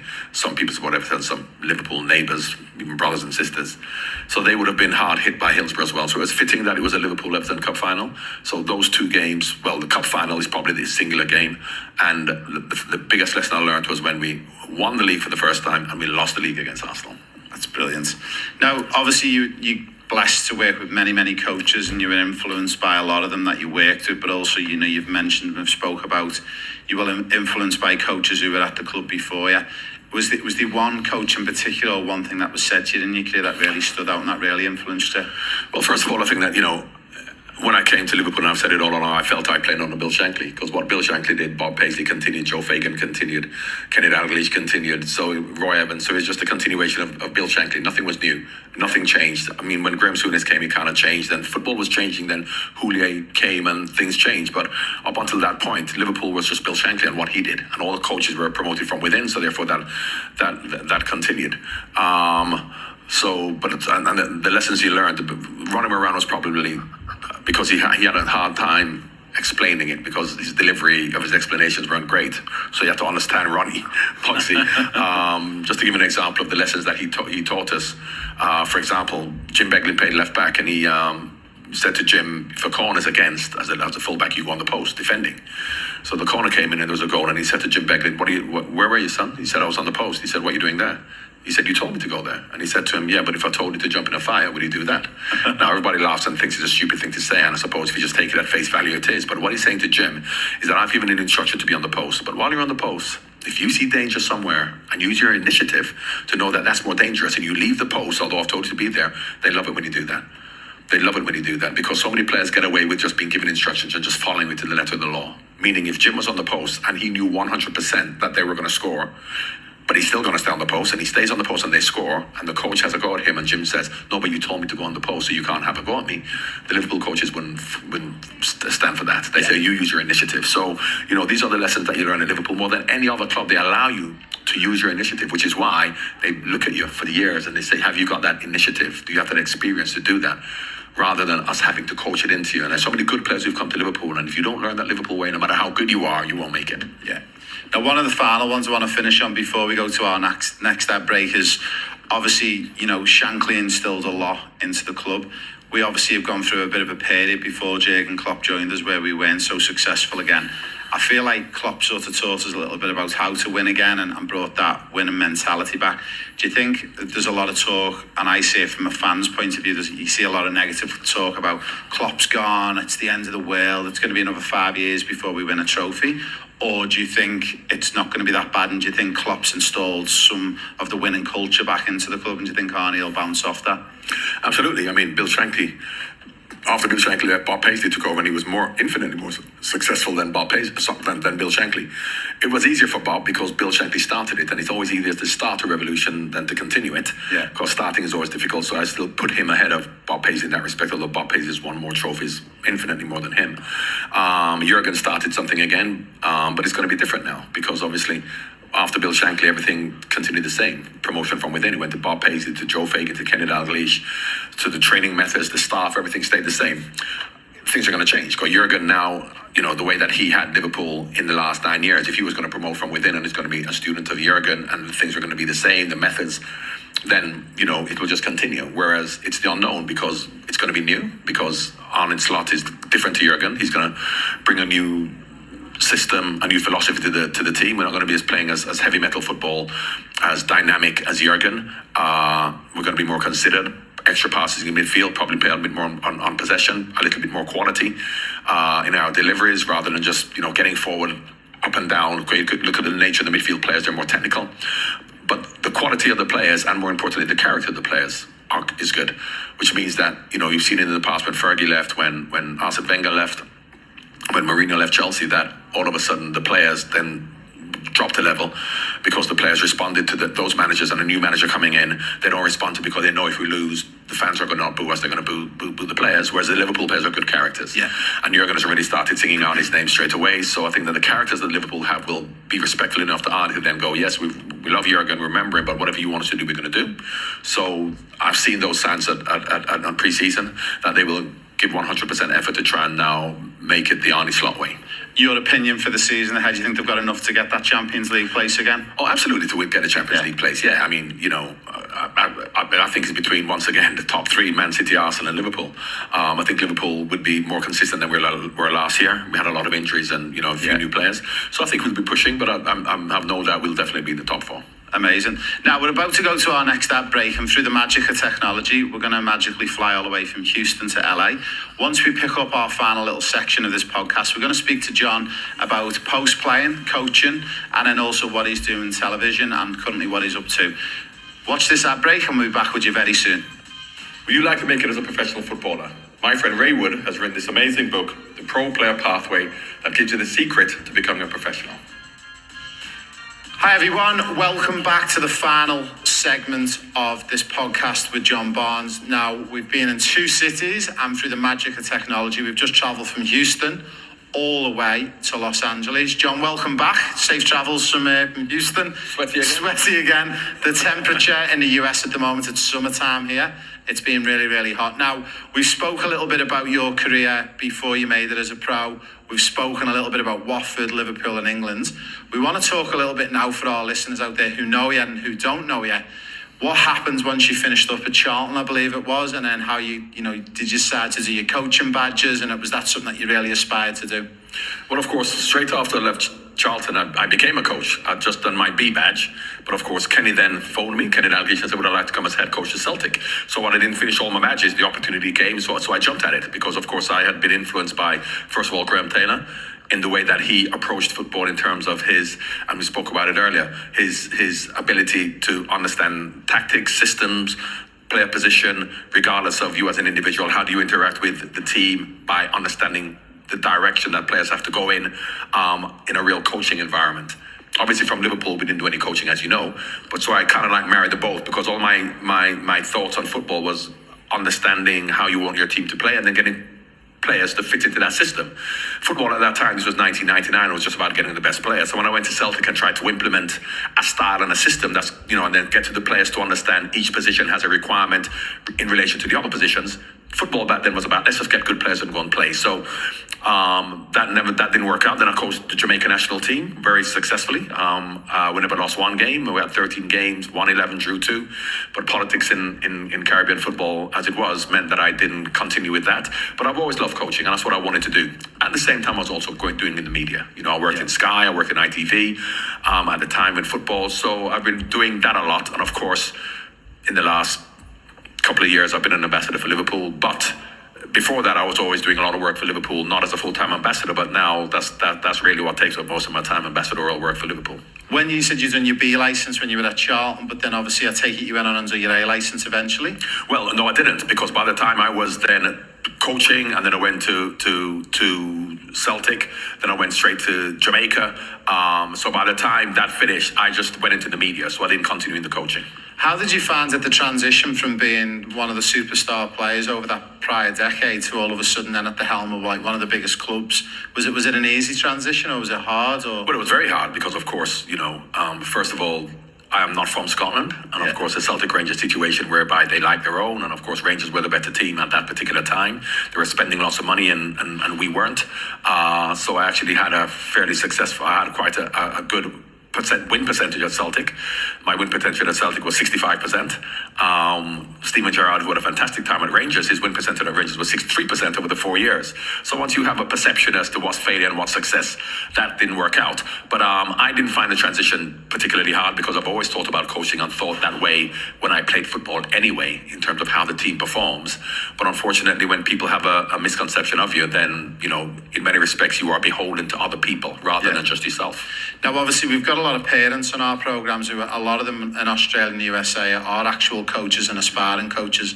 Was there a challenging moment that you can think back to when you was coaching, whether it be at Charlton or Celtic or Jamaica, and how did you overcome that challenge? Well, challenging moments for me at Celtic, where you're playing with, or you're coaching and managing international players with big egos, is different to you coaching an under-12 team in Australia. Yeah. Because I'm sure those under-12 kids will be much more receptive to their coaches than superstars at Celtic. So of course, the challenge for me was the fact that I hadn't coached before, and I've just recently retired, and I'm at a huge club, and a lot of people felt, well, you shouldn't be here because you haven't been through the system, you haven't done any coaching before. So those were the challenges, the perception people had of me, and of course, you see that now throughout Premier League football, because as I said, apart from Jurgen Klopp, Pep Guardiola, and now Mikel Arteta, every manager has a challenge because the players seem to be more powerful than the managers. Yeah. So until that situation is going to be reversed, whereby the managers are now given the respect by the fans and the players, which happens more in England than other countries, it's always going to be difficult for managers. So then rolling on to punditry works, you said that obviously, I can remember, you worked on Sky, you've worked on ITV. Was that really enjoyable for you, and was that something that you really embraced, or is it a really difficult role? What's it like being on the TV? That's an easy role. It's an easy role. An easy role, because all you have to do is talk about what you see, talk about football, and what you do as a pundit is you always, after the event, say what should have been done. Yeah. As a coach, you've got to say all of that before, because of course, as a pundit, you look at a game, he's in a bad position, it's a wrong goal, mistimed tackle, whatever, bad position. After, you can say that because you can see it. If you understand football, it's easy to do that. Yeah. Whereas from a coaching perspective, you have to do all of that before the game and let people know what they have to do. So I found punditry very easy, and I still do. But it's I would still love to coach because that's what we want to do. But punditry is a way of keeping involved in football. But no, it's not a difficult thing at all. With the punditry, one of the questions I really want to ask you, and this is a personal one for me, are they telling you what you can and can't say? And also, the second end of that question as well, is it really tricky that, you find yourself you can't be too biased to, like, say, Watford or Liverpool because they're your ex-clubs? Or do they tell you can't be too biased towards them? How does that work? No, they don't tell you. You have to be who you are. And I think that if you're constructive in your criticism, as much as I'm an ambassador for Liverpool and Liverpool's my club, I will be honest about it. Yeah. But unfortunately, what happens to a lot of pundits, they get carried away one way or the other. So I would never, ever go and criticize a player for being in a bad position or missing an open goal, because I've been there, I've missed an open goal. Yeah. So of course, you can then say you should concentrate more, get your head over the ball. But you have pundits going, no, you should never do that because it's a disgrace, because he's missed an open goal and that should never happen because you're a professional, So therefore, and unfortunately, they're the pundits who actually make it, the ones who are overly critical. So I think you can be constructive in your criticism if you're honest. Yeah. And as I said, I've missed open goals. I know how easy it is to miss an open goal. So I would never ever go and say you should never miss an open goal. Yeah. And going back to coaching, obviously you just touched on maybe the potential of going into coaching again. And are you doing anything more with your coaching badges or education and learning at the moment, or? Well, I haven't got time. I've got 7 children. I'm walking around, I'm working, I'm doing all kinds. No, so at that moment in time, when I'm still doing what I'm doing, that has to take a back seat. But coaching role potentially could still be on the cards in the future if the right opportunity comes. If an opportunity comes, an opportunity doesn't come by very often. Yeah. There are many reasons for that, which if I have an hour in the podcast, I can tell you. But of course, yes. So of course, I'm still on the lookout. But of course, they are few and far between. So we're just talking about obviously going into coaching and that, and obviously you're still very relatively young. There's a lot of coaches, like a Carlo Ancelotti's getting closer to 80 now, and he's still going really, really well. Is that obviously something that you think maybe as your life maybe gets a bit quieter and as the kids get older, it could be something that you really pursue? Well, of course, once again, it depends on the opportunity. But of course, Carlo Ancelotti may be getting older, but he has been in it for the last 30, 40 years. Yeah. It's going to be relatively new for me because I coached in 1999 and then coached Jamaica in 2007, Tranmere in 2009. So it's been 14, 15, 16 years. Yeah. Whereas Carlos continued throughout. So it's difficult for me now at my age. But of course, you can never say never. Now, one of the big things to finish on before we finish the podcast, we always get our players in the room and parents as well to write down the one big scary goal for the next 5 to 10 years. Have you got a big scary goal that you'd like to achieve or do? Is it whether it be something to do with your family or something on a personal level with work or business? Is there anything that you've got planned for the future? But at my age now, there are no scary goals ahead. The scary goal ahead is just to try and stay healthy. John, a big thank you. It's been amazing. We're so blessed to have you with us on this tour in the USA and Canada. And I know not just Liverpool fans, but football fans around the world are going to cherish this podcast. And a big thank you for me and the guys at Euro Football Star. It's a pleasure. Thanks for having me. Thank you.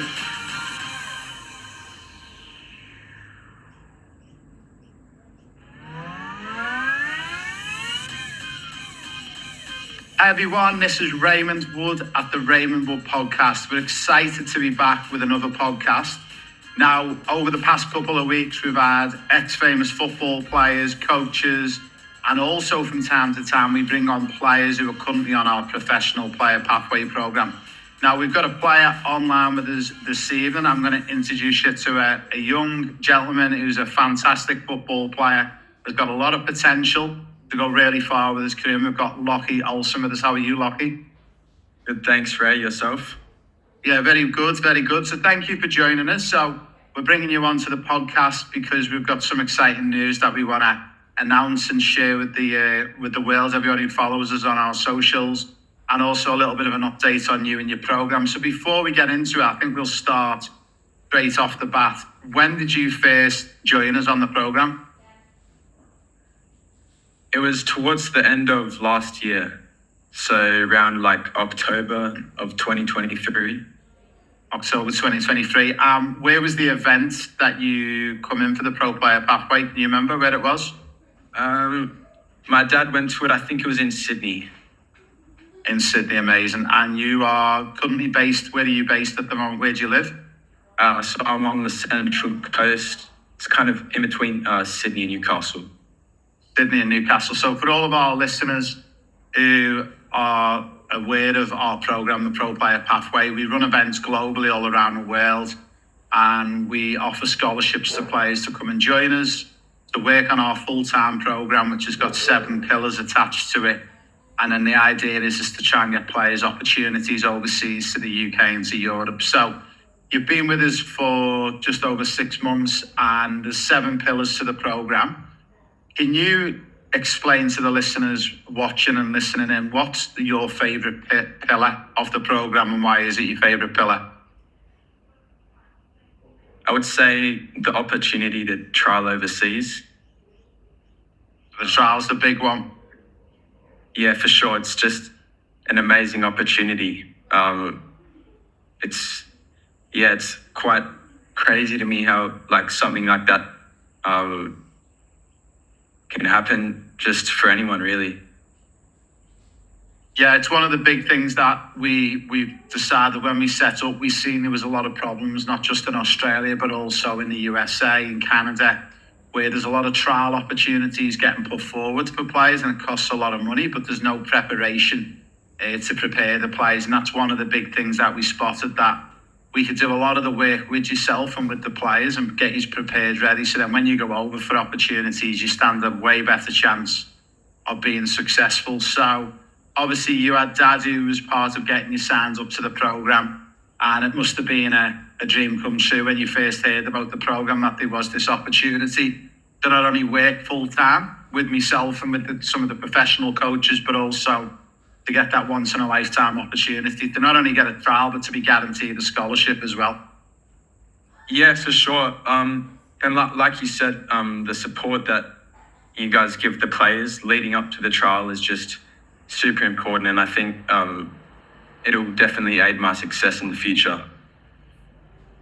Will, most definitely. Now, Lockie, let's talk football. Who's your favourite football team? Manchester United. Oh, we won't hold that against you. That's all right. So Manchester United are going really well in the summer. They've got quite a few signings already over the line. Is there anyone that you really particularly looking forward to watching in the new season? I think the youngster Kobe Manu has come up through the academy. I think he's a very good player. Yeah, he has a very good summer as well with England in the Euros as well, and nearly won the Euros with England. They just missed out on that final game against Spain. But yeah, I think he's going to be a pivotal player, I think, for Manchester United in the new season. So what age were you, Lockie, when you first started playing football? What's your first memory of playing football? Can you remember how old you was roughly? Would have been 3 or 4 maybe years old, just in the backyard, kicking a ball around with my dad. Just you and Dad having a kick, and that's how it normally starts, doesn't it? What age do you think you can remember when you're thinking, I'd actually really like to play professional football? Do you remember when you first maybe thought of that? It's always been my dream to be a professional footballer, but I think around the under 11 or under 12 age group, I really started to like desire that for myself when I'm older, and yeah.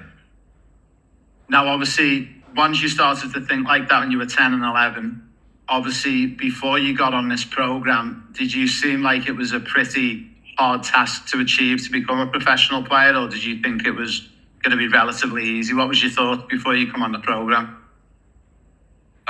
So yeah, before I came on the program, it definitely looked like it was going to be a road of lots of hard work, and you know, the chances just say it's not going to like happen that often for a lot of like young kids who are just working hard in their backyard and whatnot. So yeah, I was prepared to do whatever it takes, but I knew it was going to be hard. Yeah, any road's hard. It doesn't matter what you're trying to achieve. But one of the things that we recognise as well, not just in Australia, but in places like the USA, Canada, the Middle East, is that there isn't that direct pathway for football. Like when you live in the UK or Europe, you can definitely see there's a pathway. There's definitely a route you can follow and to get into the system. But it is a lot harder. And that was one of the things that used to upset me living in Australia for 18 years on and off, was that there wasn't the real opportunity for you boys and girls in Australia to even understand how to make the first step to make it as a professional. Now, if we talk a little bit about, we roll on, how old are you now? You are 15, so I'm 15 in November. Well, so 16 in November. So rolling on from 10 and 11, 5 or 6 years later, you're now on the programme. You've been on the programme now. For those boys and girls and mums and dads who are listening to the podcast and don't know anything about our programme, one of the first touch points that we do with all the players is a match analysis.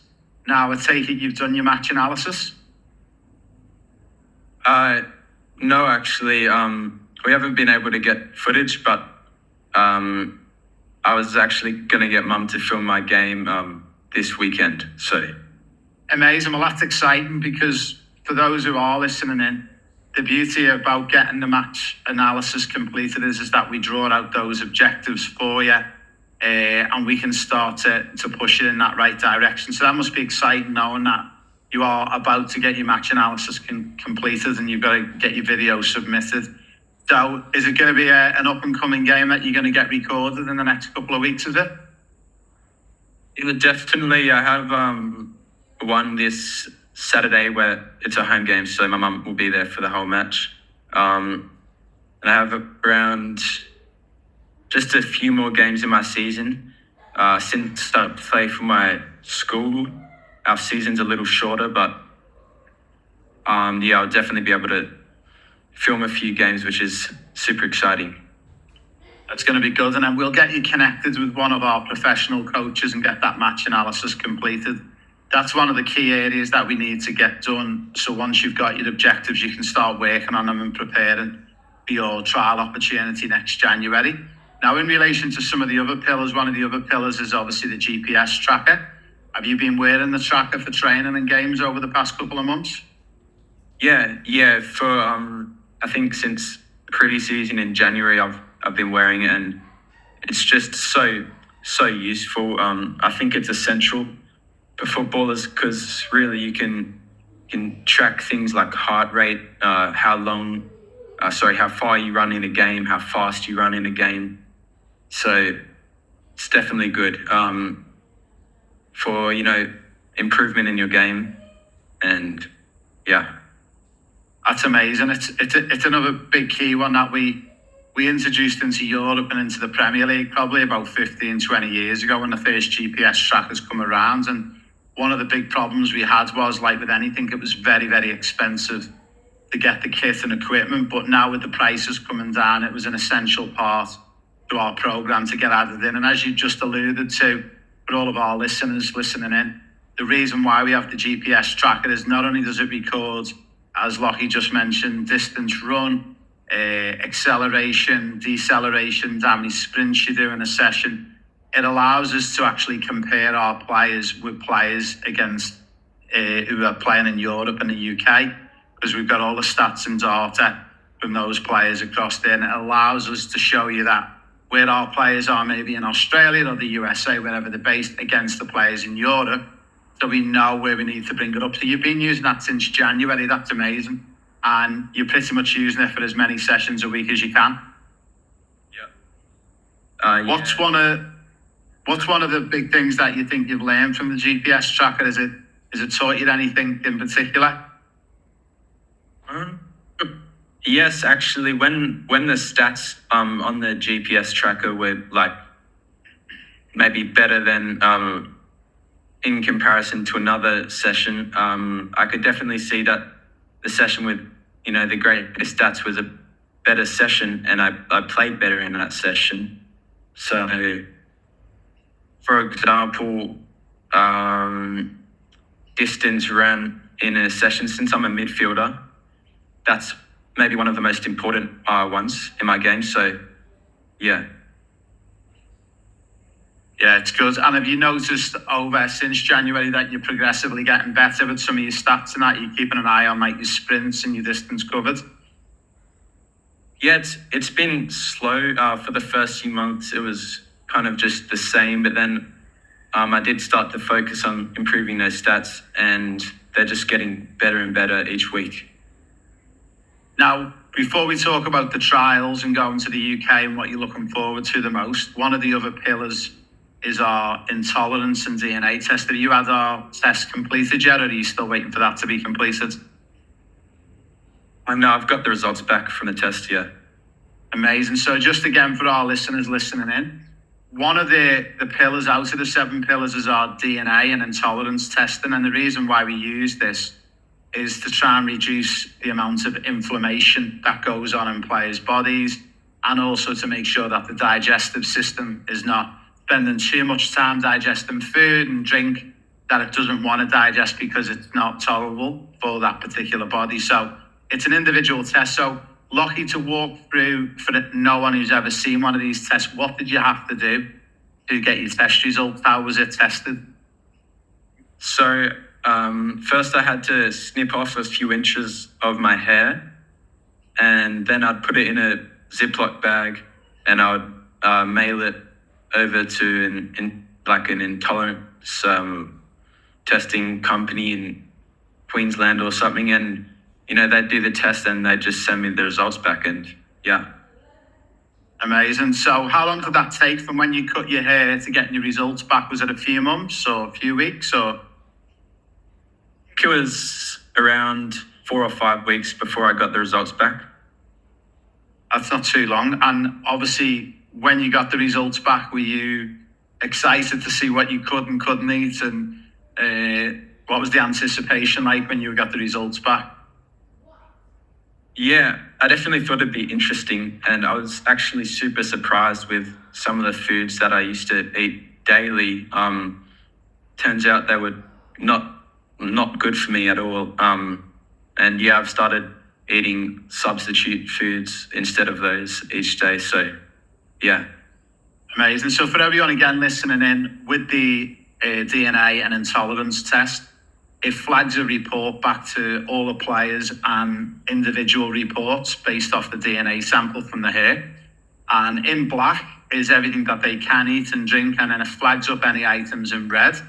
And the advice from that test result is to give that particular type of food or drink a bit of a rest for 6 months. What was some of the things in there that were flagged up against you that you normally were eating, but it told you it didn't want you to eat? Yeah, so there was things like cow's milk, chocolate. There was some types of pasta that I couldn't eat, and they were the main ones. Yeah. Is there anything in particular on there that really upset you, that you were like, damn, I can't believe I've got to have a break from that? Was there anything that you really miss? It's definitely the chocolate and milk, definitely. I was the same when I got my test done. I don't know if you remember from the presentation, but I think it was Cadbury's, chocolate, milk, cheese, bread. It was all completely wiped off my schedule as well. Now, I know from my personal point of view, when I got my test done, because when we first considered to bring this on board for the players, I wanted to test it to see how good it was and if it made a difference. And I'll be honest, since I've started following my results, like things I'm not allowed to eat is chocolate, eggs, cheese, bacon. I've removed all of these items from my day-to-day life 99% of the time. And I've noticed like not only like weight loss, and it wasn't done for weight loss, it was done just to give it a try, but weight loss, skin, nails are growing really long all the time. Have you noticed anything since you made the changes that was for the benefit? Yeah, so before I got the test done, I had like some like brain fog, you could say. And, 3 months later or 4 or 5 months later, it's all gone now. And yeah, I think super clear. And that would definitely help on the football pitch. So yeah, it was a big one when we first discovered it, and they started introducing these tests in the Premier League. And with some of the top teams around Europe, was that they found it got rid of headaches, migraines, brain fog, congestion in the throat, because there's a lot of congestion and phlegm that gets built up from particular foods like milk and dairy products particularly. But what was really interesting as well is that about 70% of our players actually flag up for chicken as well. So they've got to take chicken out the diet. Is chicken okay on your foods or? Yeah, chicken was fine. There were no meats that were bad for me. It was mainly just like dairy, and yeah, it was mainly dairy, to be honest. That's amazing.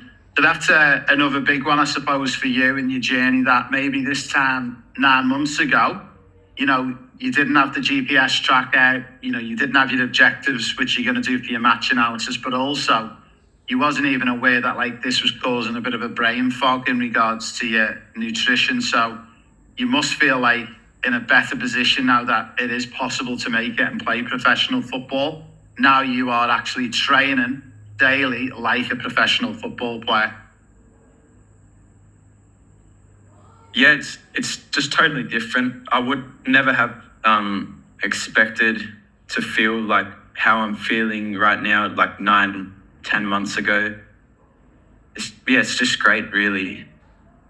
I'm super excited for you to get your match analysis done, so really looking forward to see that happen in the next couple of weeks, and we'll get you linked up with one of our coaches. So again, for mums and dads and players listening into the podcast, one of the pillars of the programme, we actually get a match analysis completed.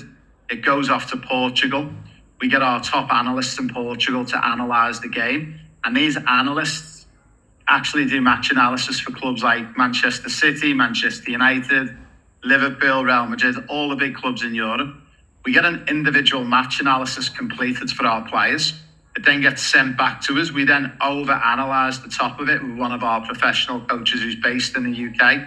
So we've got coaches based at a lot of the big clubs in Europe and the UK. They'll then connect with Lockie on a Zoom call. They'll spend about an hour with Locke going through his match analysis, going through his match objectives. And those match objectives then get put into his football plan, which is our web-based portal. And then once he's got his objectives in there, he can then start working to better himself as a player. So it's going to be super exciting to get that done. Now, before we finish off, Lockie, we've got about 5 or 6 minutes to go, if you're okay just to hang with us for a few more minutes. Now, we're talking about trials. You're going to the UK in January. What's the one thing that you're really looking forward to about this opportunity through the programme? I think it's just a different environment to what I've ever been in. So I'm excited to be exposed to that, and I'll be able to learn off that and improve from, that new environment I've been put in. I also am excited to showcase my talent to some really experienced coaches over there in the UK, and yep, that's it. That's amazing. So again, for everyone who's listening, we set up these trial opportunities. We go to the UK in January every year. We also go to Spain, to Barcelona, and to Paris Saint-Germain in France every June, July. Part of that is that we open up opportunities at private academies, sometimes professional clubs. And then it's all about getting the players to be able to showcase themselves in front of these high-level coaches. But also, one of the big things that Lockie's just alluded to is actually pitting yourself against the players in Europe and the UK, pitting yourself against the best players on the planet and the ones who are currently in the system. Now, we've been quite successful over the years. We've had in excess of 20 players who've been offered some form of scholarship to stay and live in the UK and in Europe and to play and train there full time. So obviously there's going to be an opportunity for every player who goes on the trial Lochie to be offered some type of scholarship to stay and play football in the UK and Europe. When you get your opportunity, do you think that's something that you might consider when maybe you're 16 or 17 or 18, or something that you think you might take on, or do you think it's a bit too scary to make that jump too early? What's your thoughts? Well, I'm definitely prepared to, sacrifice a comfortable life just for that opportunity to play football in the UK. So really depends on some other things, but I think, it's definitely an option to take that scholarship and play over there.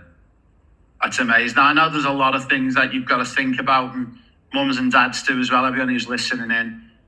Obviously, where they're going to be based, what club or academy they sign for, but also the big thing that's really important to us, and before we introduce this as a pillar to the programme, is also having that education support for the players as well. So part of the scholarship opportunities for the players is that we're able to offer education with this as well. So as an example, if you were to sign for, let's say it was Manchester United, then we need to make sure that you've got your school attached to that as well, because it's so important that you've got a plan B and a plan C in the event your football doesn't turn out the way you would like it to over the next couple of years.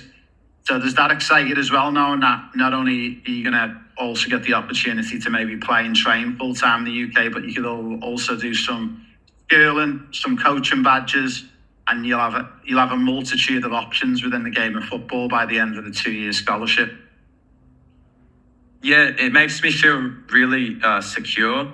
And I think, feeling secure is definitely a key to also performing in those trials. I know if I don't perform well, then I still have some form of backup that I can lean on. Yeah, that is absolutely fantastic. Now, finally, to finish off, what's your big dream, Lochie? So if you could have anything you wanted within your football dream and vision, who would you be playing for? What position would you be playing? Would it be Spain? Would it be England? Tell everyone. So my dream, in the best case scenario, I would be playing as a 10, so as an attacking midfielder for I'd say as an attacking midfielder for Manchester United. I'd have a long career over there, and then after my career is finished, I would pick up a job in some type of sports science. I think that really interests me.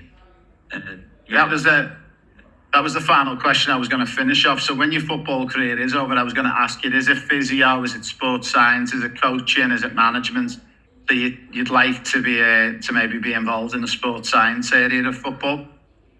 Yeah, so after, if I finish playing, I would definitely like to stay in the scene of football.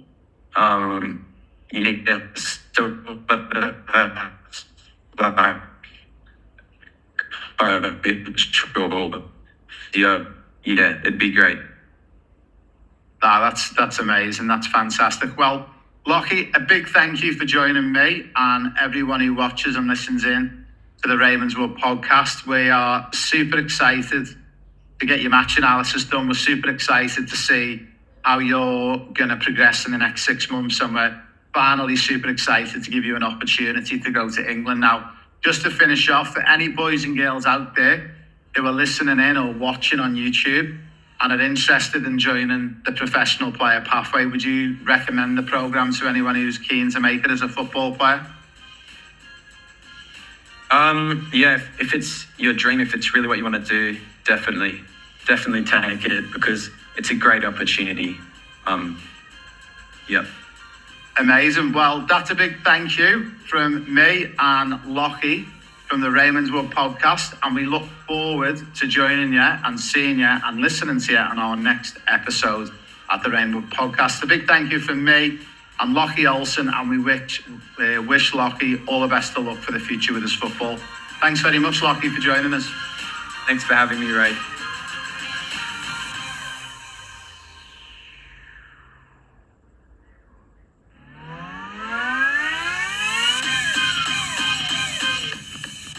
Hi everyone, this is Raymond Wood at the Raymond Wood podcast. We are super excited to do another episode. Now I'm with my very good friend, Mr. Kai Henning. How are you, Kai? I'm very good, Ray. How are you? Very good. Now we'll explain to all our listeners, anyone who's listening in and anyone who's watching on YouTube, a little bit of a backstory. So we've been involved with you and your football, I think it's for 3 or 4 years. Yes. And when you first come to us, how did you first meet with me and how did you first meet with Euro Football Star? So we first met at some trials. You did some training. Objective testing? Yes. And yeah. And it went from there, didn't it? Yeah. Now we'll get straight into it because I know anyone who's watching this on YouTube, and if you're not watching it on YouTube, you might want to start maybe watching some of our podcast episodes because you'll actually see that Kai Henning's wearing a beautiful jacket from Steven Gerrard's Academy in Liverpool in England. So you've been at Steven Gerrard's Academy for how long now? 2 years now. 2 years. And you were just telling me you got some good news that you got extended by another year. Yes, I'm staying there another year. They've asked me to come back for another year. So yeah. That's fantastic. Now, we'll go all the way back to the start of the journey because when we got you through our objective testing, it was just on the cusp of coming out of COVID, and also it was when we were just putting our professional player pathway program together where we wanted to start to open up opportunities for boys and girls like yourself.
Bye.